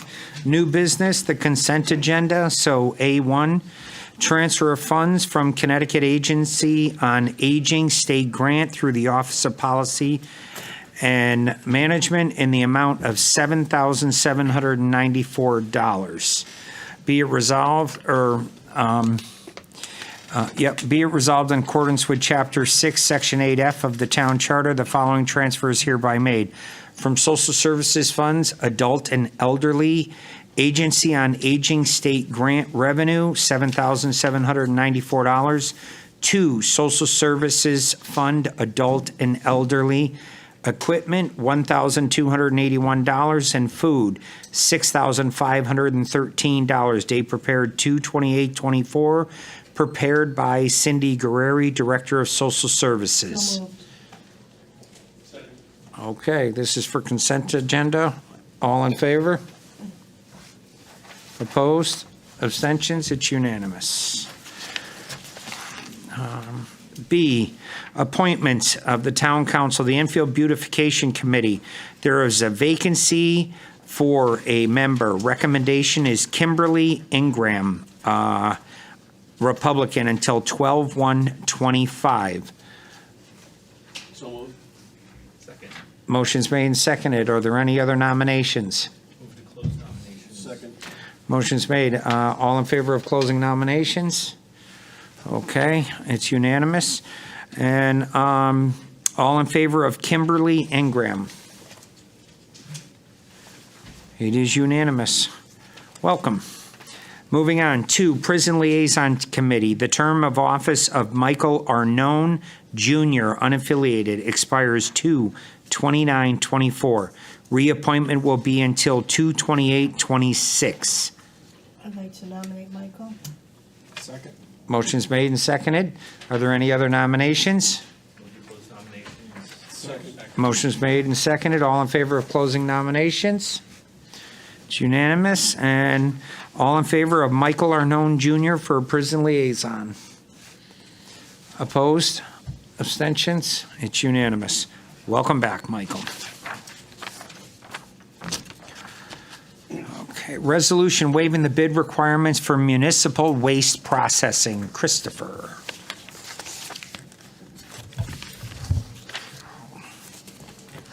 Yeah, okay. The town of Enfield produces approximately Be it resolved that in accordance with Chapter 5, Section 8D of the Enfield Town Charter, the Enfield Town Council does hereby determine that it is against the best interest of the town to require competitive bidding for municipal waste and processing. Be it further resolved that the Enfield Town Council authorizes the town manager or his designee to execute and sign all documents necessary for the waste processing contract with USA Hauling and Recycling, subject to town attorney review of the contract provisions. Date prepared 3/15/2024, prepared by John Wilcox, Director of Finance. Second. Motion's made and seconded. Are there any questions? Councilman Finger. Thank you, Mayor. Donna's not here, so I guess I can't. No, this is a big issue, and we put it on the agenda, and there's a resolution, but certainly I've invited two representatives from USA Hauling, if they would come up, and John to answer any questions. And how this came about is when I first started a few months ago, they had approached, gentlemen, you can sit right up here, and then they can introduce themselves and their role. But that we had been approached over the last year or two just because of rising costs. So in the interest of consistency for our budget and to get a better rate, they were wondering if we would be interested in doing a contract instead of year to year, to do it for 5 years. They also gave us an option for 10 years. John was not comfortable with 10 years. I think that's a long time in any business or industry. We can't foresee or forecast what changes would come up. But for 5 years, we pretty much can. So actually, John, you better pull up a seat first to give your opinion, because I defer to John. It's really a money issue. He can tell you what the savings are and his recommendation. You can ask questions. And again, I don't want anybody rushed into doing it this evening. If you have any questions at all, we will ask these individuals and we can get back. But because it's budget season, it would be nice to know and have this decided before we enter into the budget, and it'll give you an easier time knowing what these costs will be for 5 years. I will just tell you that also, a technicality, and these gentlemen are familiar because they do this all over the state and beyond. We have a non-appropriations clause in it, so they understand if for some reason we didn't have the money, we weren't going to do it, we are out of the 5-year contract. And it's in all the other contracts. The town attorney will ensure it. And with that, John, you give the overview. Because, John is brief, concise. We need it, Chris. Oh, okay. I think he has a simple question, and we can move on with Wow. this. Go ahead, All right. Councilman. Forget everything I said, John. Go ahead. You want me to ask this question? Okay, well, you guys aren't going to like this question, because last year, last season, we had 444 hauls, right? Grab, pull, empty, come back to the transfer station. So we had intended, question I have was going to be for Donald is, we have a roll-off truck sitting here. Why aren't we hauling them ourselves to Babylon to lower the cost of the hook and, haul it out of there and bring it back? But just let you know, too, Curtis and those guys who pick it up are great people. They do a great job. And the people in the office that help out, the dispatchers are fantastic because I'm the scale operator. That's why I'm asking. I just felt bad when you brought them up. I'm like, I don't know if they want to hear my question. I really did think Well, the so. one night I don't bring Donald, we can ask him in the morning, Doug, and if there are any other questions pertaining to this, Yeah, or so- if they don't need to make comments, but I'm good Okay. with it. I mean, I went back to 2015 for all the bids you guys came in here, and, it's gone up, but it hasn't been drastic. And, I had all the sheets from before, all the bid sheets and everything. But again, I have no issue with that. I just want to know about cutting back with our. then I'll just simply say, without him giving a report, because he's more lengthy and long-winded than I am, John, do you concur and recommend the bid waiver and the 5-year contract as proposed? Yes, I do. All right. Beautiful. Councilman Ludwig. Yeah, this will be quick, and to the mayor, to John. So curious, if you already, what were the last, you did this on a year-to-year basis prior? Or just explain, I want to make sure the public understands, and what were our average increases over 5 years prior, compared to the 5-year deal that we're agreeing to here? Well, I think in 21, and I wish Donald was here to actually talk about specifics. I think in 21, we had gone out to bid and done a 2-year, 3-year contract that is expiring now. And I'm not, off the top of my head, I can't remember exactly what the numbers were. Maybe you did, what we signed? It was 3 years. It was 3 years. 3 years, right. Yeah, I have it. If you Typically, want it's- it, I got it. Typically, it's 1 year with opportunity to extend for 2 more. Yeah, this was a solid 3 with their small increases in And there. so we agreed to 5.9 and then 4.8 for the 4 years after? That would be what's in this one, yes. So we don't know what we did to 3 years at least for the deal? Off the top of my head, I'm not. I just think it's Familiar with important for the public to understand the cost now of this, because as we get into our budget and why we're waiving a bid. And just, again, these are important levers when we're discussing how we're going to budget something. And I think, is part of this also include recycling, or is it strictly bulky waste? This is municipal solid waste, this is single stream recycling, and bulky waste as Yeah, well. I don't know if, again, people need to understand the cost for recycling now is, I think, greater than actually bulky waste. Is that correct? I don't know if anyone can comment. You two are here, you can speak. We can. Put the mic on, and if you can, I'm sure you know the dollars and cents, that's why. People to understand how Yes. expensive this is. And if you wouldn't mind explaining where this goes, where you deliver it. And could you please just give your name and title with the company, please? I'll start. My name is Eric Frederickson. I'm the Director of Operations for the collection side of USA Hauling. I'm Jonathan Murray. I'm the Director of Operations for the If post-collection you could side. just describe, I'm not putting you on the spot, just describe, because the public understands when you think, okay, we're getting rid of the trash, why is it so expensive? Yeah, well, that's what it is, and that's why a 5-year deal is what we proposed, is because we're able to go out and negotiate with disposal facilities. So we are trucking this material or sending it out by rail to Ohio, Pennsylvania, Virginia. So it's a long way to go.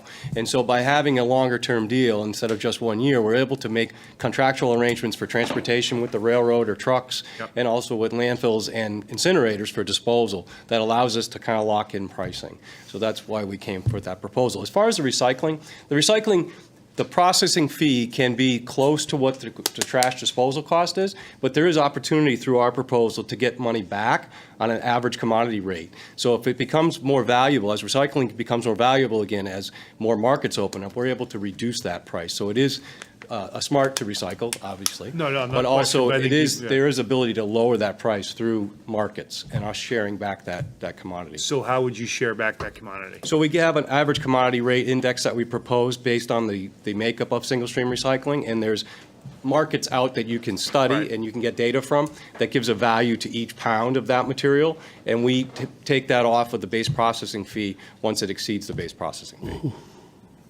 Very interesting. No, I mean, I think this is very helpful for people to understand. You know, it's complicated, but the trash now we have to deliver cross-country as opposed to somewhere local. And unfortunately, that continues to drive up the cost. I mean, a few years ago, I think we were paying $13 a ton.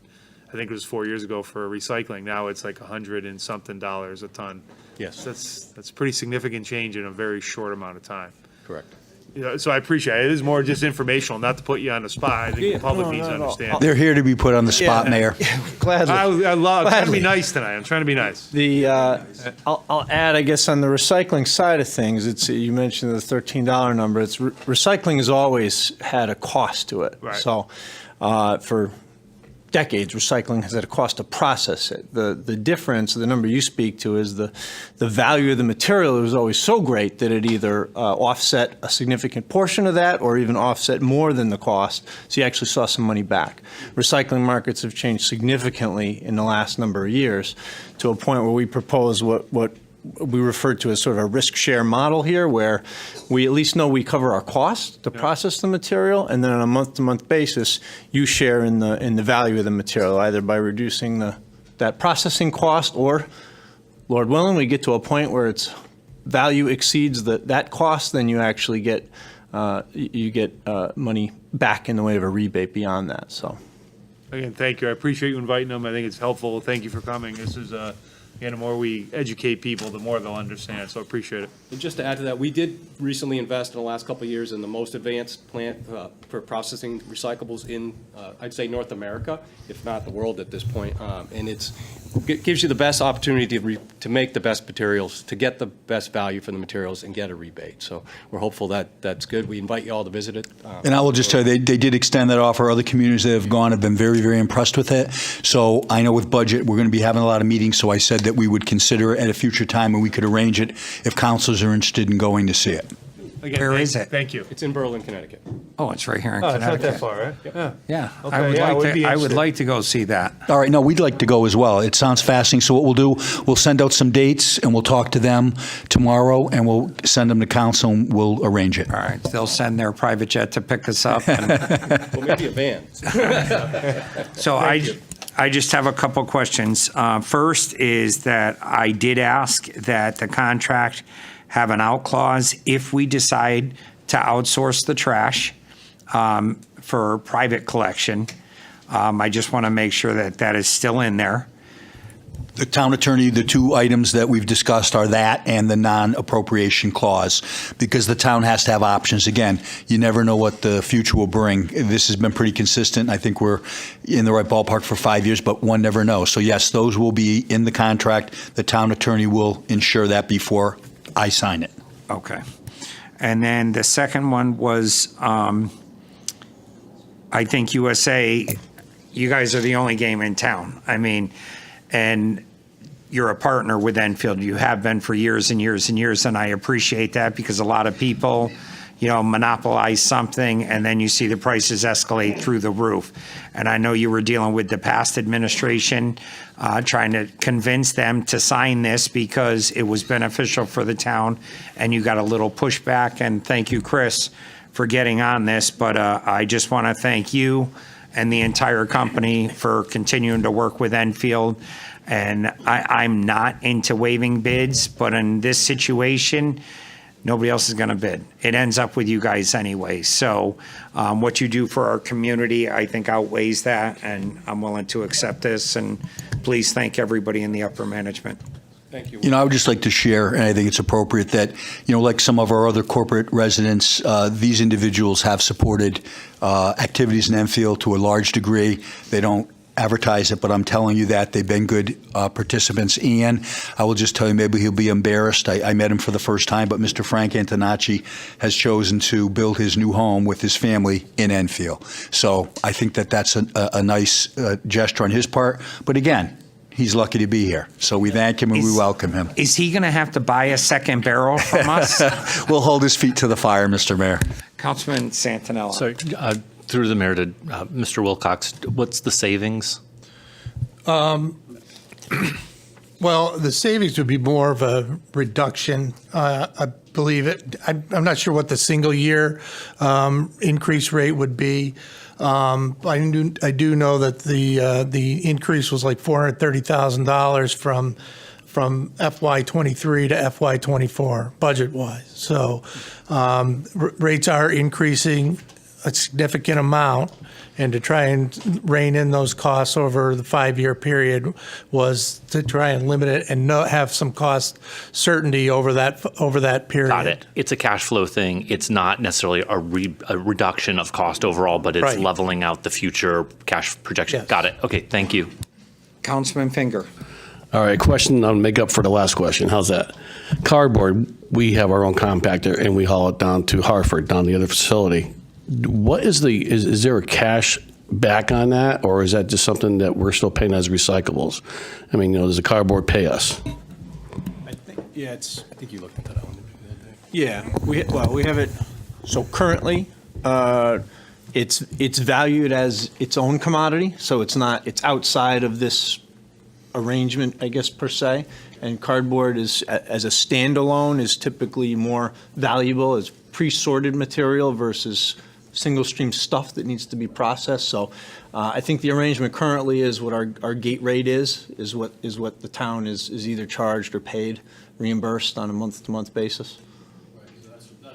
I'm sorry, that's why we have to haul to Hartford. We can't bring it to Babylon's, we got to bring it to Hartford and plant down there, so. Processed directly at Hartford, Yeah, correct? yeah. We were able to afford to give you a little bit more since we don't have to transport it from Babylon to Hartford on top. Exactly, so there is some kind of a cash back, we'll say. Depending on the markets, correct. I don't know, market. Okay, thank you so much, gentlemen.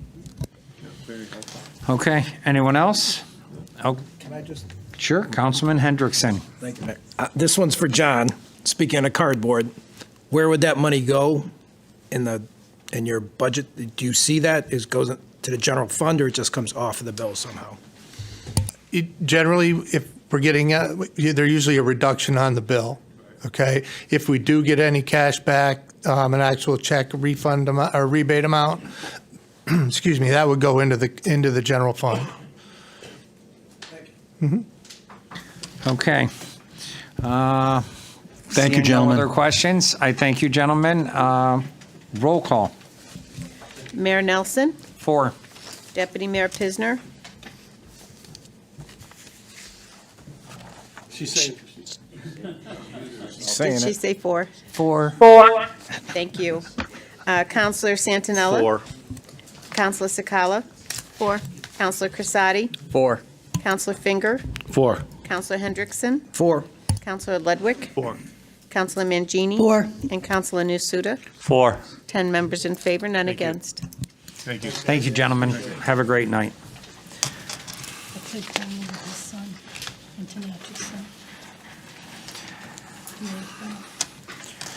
Okay, this is a resolution to adopt the new armed school security officer job supervisor job description and the revised armed school security officer job description in the police department. Resolved that in accordance with Chapter 7, Section 2 of the Town Charter, the Enfield Town Council does hereby adopt the job descriptions for the following positions. Position, Armed School Security Officer Supervisor, effective July 1st, 2024, and Armed School Security Officer, effective July 1st, 2024. Date prepared, 3/14/2024, prepared by Steve Belinda, Assistant Town Manager. So moved. Motion's made Second. and seconded. Questions? Cynthia. Councilman Mangini. Thank you. Thank you, Chief, for staying Yes, ma'am, thank you. long and addressing. Happy to. And again, maybe the question should be to our mayor, to our town manager. We don't have an MOU attached, with the job description. Is there a reason for that? Yeah, they're separate and apart. And basically what we're attempting to do by doing the job descriptions is allow the chief to go out and recruit, so we will have staff to perform the program in the next school year. The MOU, as you understand, the resolution that you authorized for me to sign and then the board authorized Mr. Drezek to sign, we had agreed that it will be updated and reviewed consistent with current law.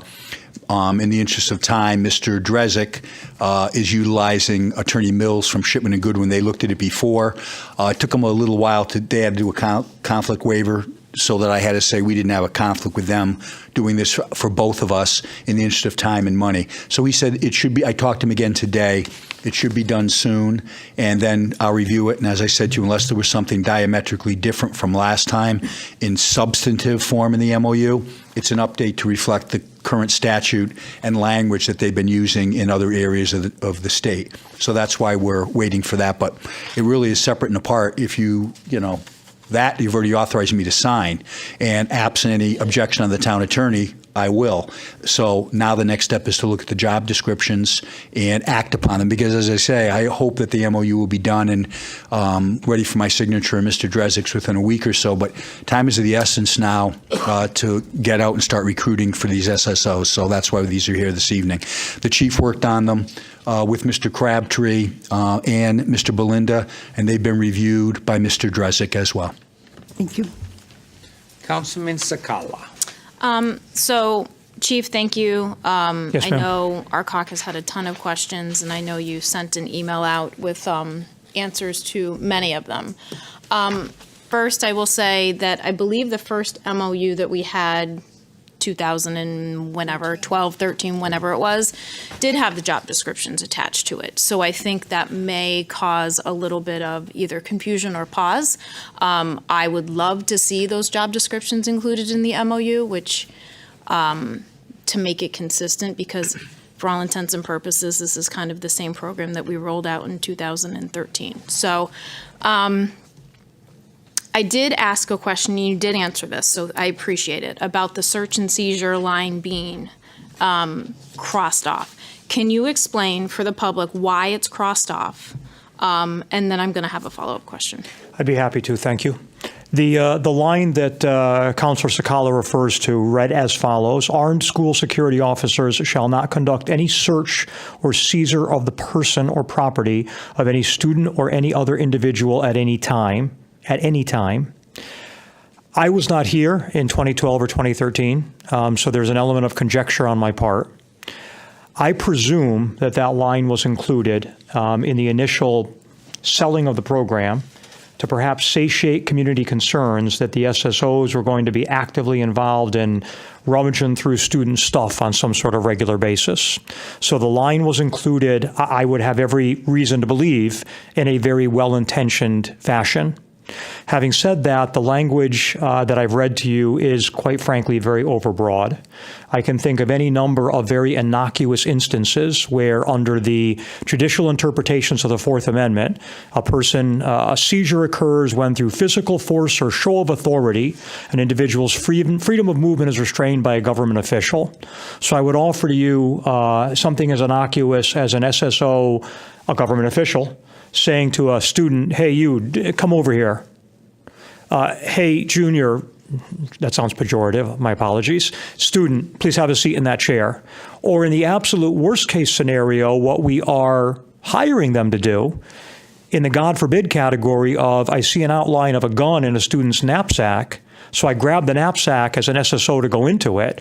All of those are examples where clearly we are searching and we are seizing under the breadth of the Fourth Amendment, under the interpretation of the Fourth Amendment.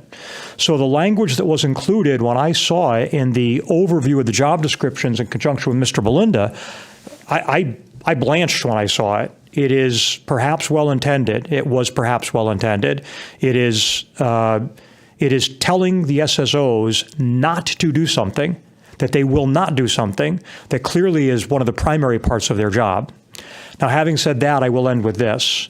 To the extent that there is any community concern that SSOs are somehow going to be working a metal detector and patting kids down when they come into school, that is absolutely not the case. SSOs are going to do nothing more than what they used to do, but that language as it was included is problematic. So I just want to make sure that we're all speaking the same language, right? So SSOs, as we know them now, are actually what's in the schools, these security officers, right? What we're doing now is armed guards, i.e. armed security officers. So there's a difference, right? I just want to make sure everybody's talking the same language here. So we have the SROs, school security officers, that we're replacing with armed school security officers. You're absolutely correct, with the exception of what I think might have been just a slip. The SROs Yes. are police officers. Correct. You may have been inadvertent, but you Yes. said that at one point. The SROs that are in place will remain in place. Yes. Right now, you have unarmed SSOs. Correct. You are moving to armed SSOs. Yes. They are all government agents for purposes of the Fourth Amendment. Right. And SROs, they are police officers. Yes, ma'am. So they have police powers. Yes, ma'am. These armed guards are not going to have police powers. That is correct. Okay. So I guess my maybe last question, and I appreciate all the information you sent me. These job descriptions, how much is governed by state statute and how much are we able to change? Well, state statutes, there are two of them in particular that are at play. One state statute describes the level of training that the armed SSOs have to have. One state statute describes the qualifications that armed SSOs have to have. There's the other statutes that the law firm is working on to make the MOU legally compliant. In terms of, day-to-day, essential duties and responsibilities in a town job description, there's a certain degree of flexibility there, yes. So hypothetically, and I did say I was done, I'm sorry. Hypothetically speaking, if I would like to add training where like a mental health training requirement, school sensitivity training, for lack of a better term, how to deal with kids in crisis training for these SROs. Is that something that we can amend what we have been given and add that for a training requirement because it's not governed by state law? So once again, SSOs, not SROs? Yes, SSOs? The SROs is a non-issue because they're staying, they're doing what they're doing. I'm only talking about the SSOs. I don't think, subject to input from all of you, town attorney, Mr. Bromson, Mr. Belinda, I don't think that training requirement would go into the job description. But I certainly am not adverse in any way to having that as a training mandate upon these new employees. So that would go in the MOU. Or it would just be I'm sorry. No, we've talked to the board and Mr. Drezick. So the chief is going to do the state-required training. Then we'll do firearm training. The Board of Ed is going to include them in their internal training. We've done that before. So I think the proper place for it to be is when that training comes up, probably it would be more available with the school department. They may even envision doing some of that training. And we would, if the council, and it sounds like a good idea to me, that as long as they can arrange the days and the timing, I think it's something we can include. I don't know if they'd do it in the main MOU. We could look to see what's there because training changes. I think we could just say we want them to receive this and it's a requirement and the chief will implement it and order them to do it. Right, so I guess that's where it sits a little uneasy with me, right? So we have these job descriptions, which we don't, as a council, admittedly normally micromanage, and I get that. But then this is not an ordinary situation, in my opinion. We're entering into an MOU with the Board of Education on something that we are going to, pun intended, police, right? We own it. So if I don't see the MOU and I have suggestions or other people have suggestions on what either training or knowledge or whatever other requirements may or should be in there, I think I have a little discomfort on going ahead now without seeing that MOU and having input on what some of these job descriptions look like on approving them tonight. So that wasn't a question, that was a comment, but I appreciate all of your answers. Yes, ma'am. Okay, Councilman Crissati. Yeah, thank you. Thank you, Mayor. First of all, once again, all of the questions that were posed and answered from you, thank you for that. I know Yes, sir. that with Mr. Belinda and everybody with, the work that you put into, with the job descriptions and everything. Yes, sir. So the difference SRO, SSO, all right, we're talking about the SSO now being armed. So it indicates, once again, armed guards will respond to serious and emergency situations, all right? So, but will not be involved in disciplinary matters. We know that, but what happens in the case of a serious or emergency situation that involves a couple of kids or even a group of kids, all right? So will the SSO have to make a call into the police department for them to come and help out, or will they be allowed to help out with a situation of that magnitude? Unless I'm giving contrary direction, I would certainly expect that any school official that witnessed an altercation between students, from somebody on the maintenance staff to somebody on the coaching staff to a teacher to an administrator, would recognize their legal and, dare I say, moral obligation to intercede to stop that altercation or kerfuffle that was taking place. I would expect that from an SSO. Okay, so they will be allowed to, Yes, sir. okay. Yes, sir. Intervene. All right, okay, all right. Consistent with state law, consistent with Right. town No, policies, I Board get of Ed that, but mandates. I just wanted the public to hear that answer that you did give us. Yes, sir, thank you. All right, so this is one of the other reasons, okay? Now, I know that 28, you were looking to fill 28 positions. 14 will be on duty all the time. In the event that we put this out where with the job applications and everything, and one thing that we had discussed, what happens in the event that we can't fill these positions? Hopefully, we can fill these positions. Once again, a requirement here is, these are all part-time positions.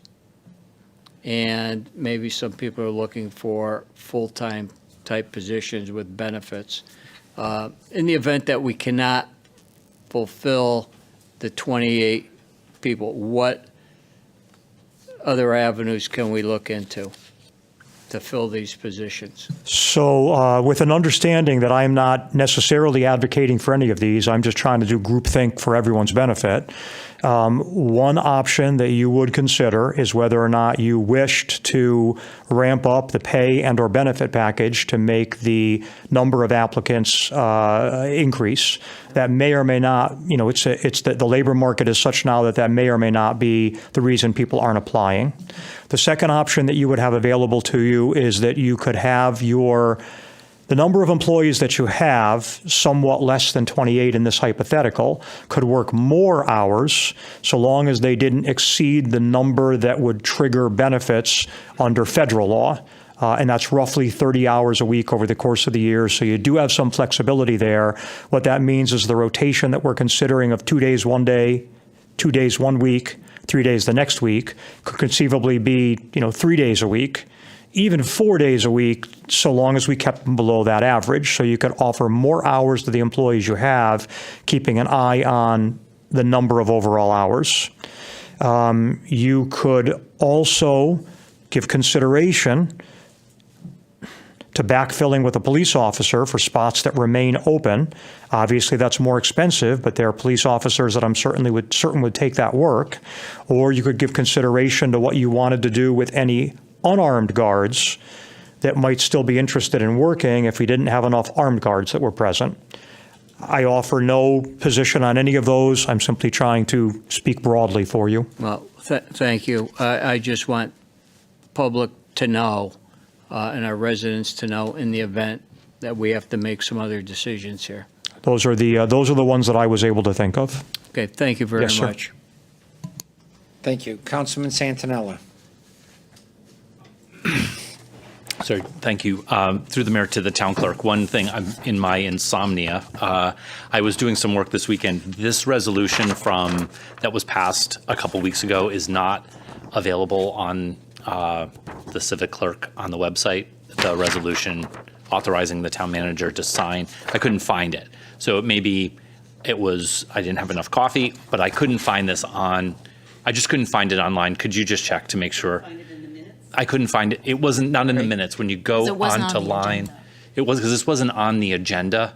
So then this was, it's just not online. And so I just, if we can just get it online. Sure, I'll get an Sorry, answer back. It's an administrative thing, but I just thought I would mention it. Sure. So with regard to just us being able, through the mayor to the town manager, we authorize you to sign MOUs all the time, and we don't ask to come back and micromanage. And I don't want this to come across as micromanaging, right? But when we did it with the fire districts, we had the full MOU, right? Because it was another town entity. I also am aware of the time is of the essence for the chief to get working on hiring this. There's just a comfort level that I would like to have. I don't know if the rest of the council feels this way. I would just like to see the MOU and the job descriptions at some point together. Is there a way that we can have an opportunity to review them once they're done without impeding on the chief's need to start hiring today? Well, what I would say is, I would think you should act on the job descriptions this evening, but you can make it, and I have no problem if we did it before, including it with the MOU, so you'll know what's in the job description. And I will just tell you, I have no intention of signing the MOU before I share it with council. That's not how I roll. It's too important an issue. They're making changes, even if I believe they're de minimis. I'm going to share that with you first. You've already given me authority, but if there's something that I think should be brought to your attention that's different materially, substantially, I want you to look at it before I sign it. So when you pass these this evening, if you do, I will include them with the MOU. And when the MOU comes forward, I'll review it with our town attorney. I will send it to you. And then at the next leadership meeting, I'll say, what do you think, folks? If we think there's an issue, we'll revisit it before I sign it. I think you all know me well enough that I implement your policy, and I want everybody to be on the same page and no mistakes with something as important as this. So just to that end, if there were a need to make modifications to the job description for some reason, is that going to be problematic if the chief starts recruiting now and in this process there's a need to make some kind of modification to the job description? Is that problematic? Is that problematic to you? I don't know if that question is for the chief. And I'll let Steve, as HR director, talk about it. I think that what you see is what you get tonight. I mean, I think if you're comfortable, we're not going to make any other changes, so that's what would be included. If at some point that we think there are changes, the council can always look at a job description and we can adjust it. Okay. But Steve? I was going to just echo what the town manager said. We're never going to be handcuffed by our job descriptions. That's fine. I've got the answer. That's Okay, fine. and the second thing is I purposely said effective July 1, 2024, so these will be dormant until we do get the MOU. So that'll give a pause, but we can still work on that. And third, I just want to mention, we never put all the training that goes to these employees because the job descriptions would be 50 pages. From onboarding to personnel rules to policies, there's a lot of training they're going to get. We just don't incorporate it. Yep. Okay. Yep. Councilman Ludwig. Thank you, Chief. Yes, sir. And again, we change job descriptions all the time, by the way. So Chief, real quick, tonight, how quick we going to be able to start hiring? And just real quick for the public, timeline if, again, everything goes as we plan or hope to go, how it's going to work in the next 3 to 4 months, just so they know. Sure. So the funding, as I understand it, will be effective 7/1 as part of the next budget. And we would begin the rollout of the training days, what I need to do in the PD, and what needs to happen in the school when that salary money becomes available sometime 7/1 or thereafter. That gives us a window of 6 weeks, 7 weeks to make sure all the training, all the familiarization, the firearms qualification, everything needs to be done, including the assignment to individual schools and the SSOs having a comfort level at least their primary school, if not all of them. What I need in advance of 7/1, not at cost to the town, other than the supervisor position, and his increase would likely be 7/1 if things go the direction we're heading. I need to get those people in, and this is acceptable and the norm when we hire individuals. I need to get them in, I need to get them measured. I need to get the equipment ordering process underway. The backlog there is considerable, and that is what worries me perhaps more than anything else. If I can get backgrounds done, if I can get oral interview panels done, if we can tick all the boxes to make sure we have good employees, none of which cost the town anything in regard to the applicant, then I can start taking part in the rollout of the equipment process to have them ready to go midsummer. Thank you. Yes, sir. Thank you. Any other questions? I just have one, and this was brought up earlier. Is there going to be a physical fitness requirement for these officers, including the supervisor? So there is not a Cooper physical fitness test like what we would impose upon a police officer. There is, however, on page 2, Yeah, I saw that. Yeah, so what you see under qualifications and what you see under physical and mental demands, I would defer any further questions to Mr. Belinda. It's not Cooper-based, but certainly it is an expectation that someone has the physical attributes and ability to be able to perform in a reasonable fashion. All right, so you're comfortable with this? With the descriptions, yes, sir. Yeah, okay. I'm good. Mr. Mayor, and I'll just add, what we did do back when we had initially implemented the program, and then 2 years later when it came up for review, the council and the board and we decided we would get a national renowned school safety expert to review the program and all of the protocols and policies and preparedness at the schools. And we spent a good amount of money on it. It's a 29-page report. It was dated November 12th of 2014. Everything's in it. It's 29 pages, the good, the bad, the ugly. But I think what would be important, I've given it to all of the counselors. We'll make it available to the Board of Ed members. We did it to Joint Security. I have copies here for the public because I'm not going to characterize it, but I will say that after the 2 years, the resounding response for those participating in the program, students, teachers, families, administrators, was resounding support. So I just want to, as Bob said, let our residents know it was a highly successful program, and this is virtually the identical one. I only hope that moving forward and with the chief and our involvement that it will even be better. And there were some actual recommendations for them to do more than they were doing, and that's always something we could consider. But they were truly part of the community, as these current unarmed guards are, and we're hopeful that as many that are eligible will apply and that we can hire them for a seamless transition. But it was a good program, and the students really, really cared for those officers, and I think they will again. And here's the report, which we paid good money to have done, that reviewed all of it. And I endorse it. Mr. Young, you might want to do a little reading. There's a copy here for you. Thank you. So just one more thing.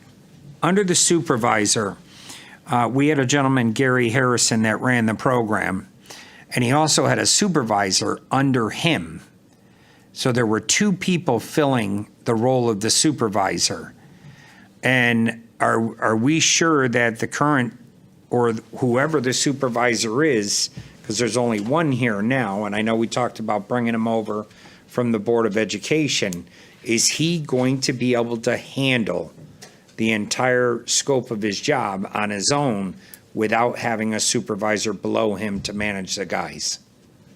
I was not aware of any paradigm that had Gary Harrison with a direct, he answered to the superintendent, and there was no one under him that I was aware of. Since I was very involved in the program, Gary Harrison was part-time doing some work for the Board of Ed that didn't relate. He had no oversight of the SSO program.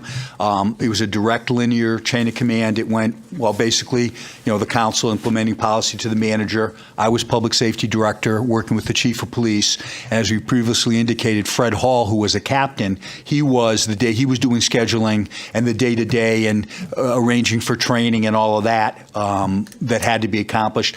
I was liaison, and actually all complaints or interaction with principals and the superintendent went through me, and we expect a robust presence. I went to every school twice a week. every single school, to make sure that we had a good rapport and that educators or anyone could come up to me and tell me of a concern. So we're going to do the same thing. So here, really what we've done, I think, to accommodate, and actually there are some cost savings, but we are hopeful that Mr. Crabtree, who worked on this, he will import those things that he was helping with the Board of Ed in regard to grants, the Joint Operations Center and cameras, any unarmed people who stay, and now he will work directly for the Chief of Police in that linear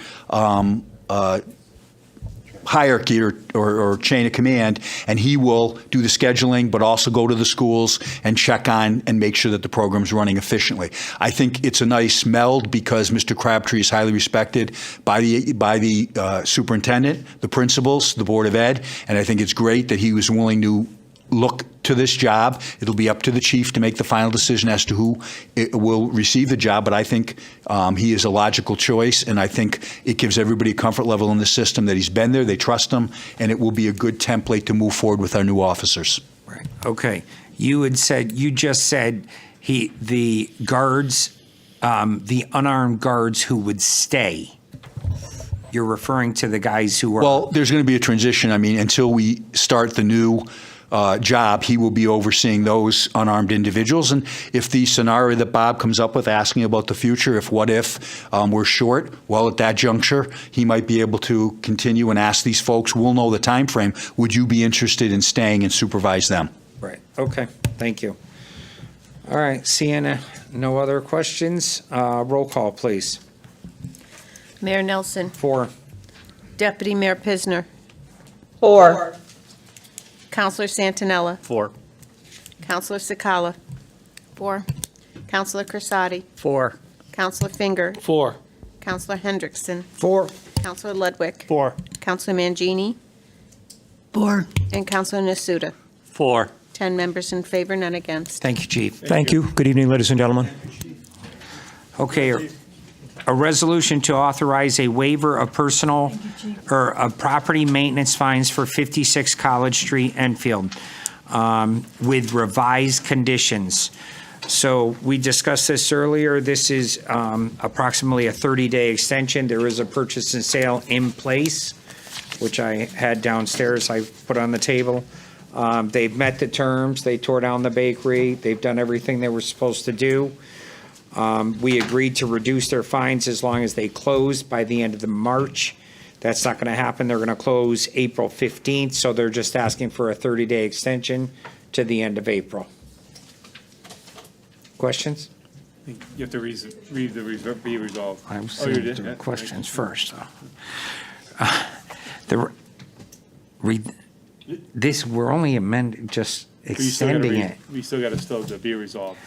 Be it resolved that 56 College Street must be sold by the executor of the estate of 56 College Street by April 30th, 2024. And be it resolved that if this condition is not met, the town shall proceed to finalize the foreclosure action against 56 College Street for the property maintenance fines owed to the town. And be it further resolved that if this condition is met, the town of Enfield, the Enfield Town Council does hereby authorize that the property maintenance fines on 56 College Street for the 6 property maintenance violations shall be waived and the liens released. Date prepared 3/14/2024, prepared by Office of Economic and Community Development. So moved. Motion's made and seconded. Questions? Seeing none, roll call, please. Mayor Nelson. 4. Deputy Mayor Pisner. 4. Counselor Santinella. 4. Counselor Sikala. 4. Counselor Crisati. 4. Counselor Finger. 4. Counselor Hendrickson. 4. Counselor Ludwig. 4. Counselor Mangini. 4. And Counselor Nasuda. 4. 10 members in favor, none against. Okay, thank you. Moving on, items for discussion. Seeing none. Any other business proper to come before said meeting? Seeing none. Public communications, we're before 11 o'clock. Would anybody like to come up? Jen, come on up.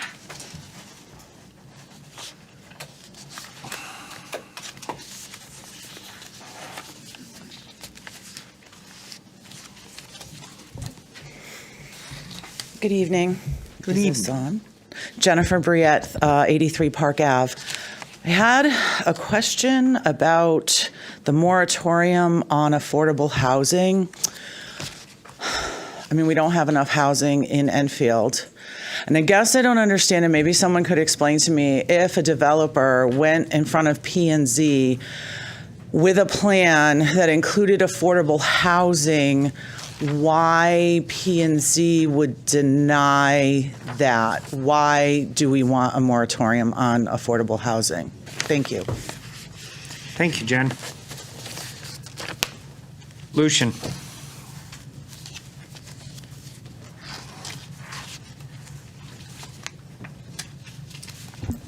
Lucian LaFave, 54 Kimberly Drive. As the council is aware, I'm hoping that you're aware of it, but I want the public to be aware that we have a veteran in town that's going to be celebrating his 100th birthday this weekend. And I think it's important for everybody in town to know that we've got a person that, you know, has come through a lot and has lasted a long time. He served in World War II and Korea, and I believe he was in the Battle of the Bulge. It's Ernie Maynard, longtime resident of Enfield, and I'm just proud to be part of the town where Ernie is from, and I want to wish him a happy 100th birthday. I will see him for his birthday, but I want the public to be aware that we have a person of that quality in town. Thank you. Thank you, Lucian. Anyone else? Okay, seeing none. Councilman communications? Seeing none. Motion to adjourn? Motion to adjourn. So moved. All in favor? Thank you, everyone.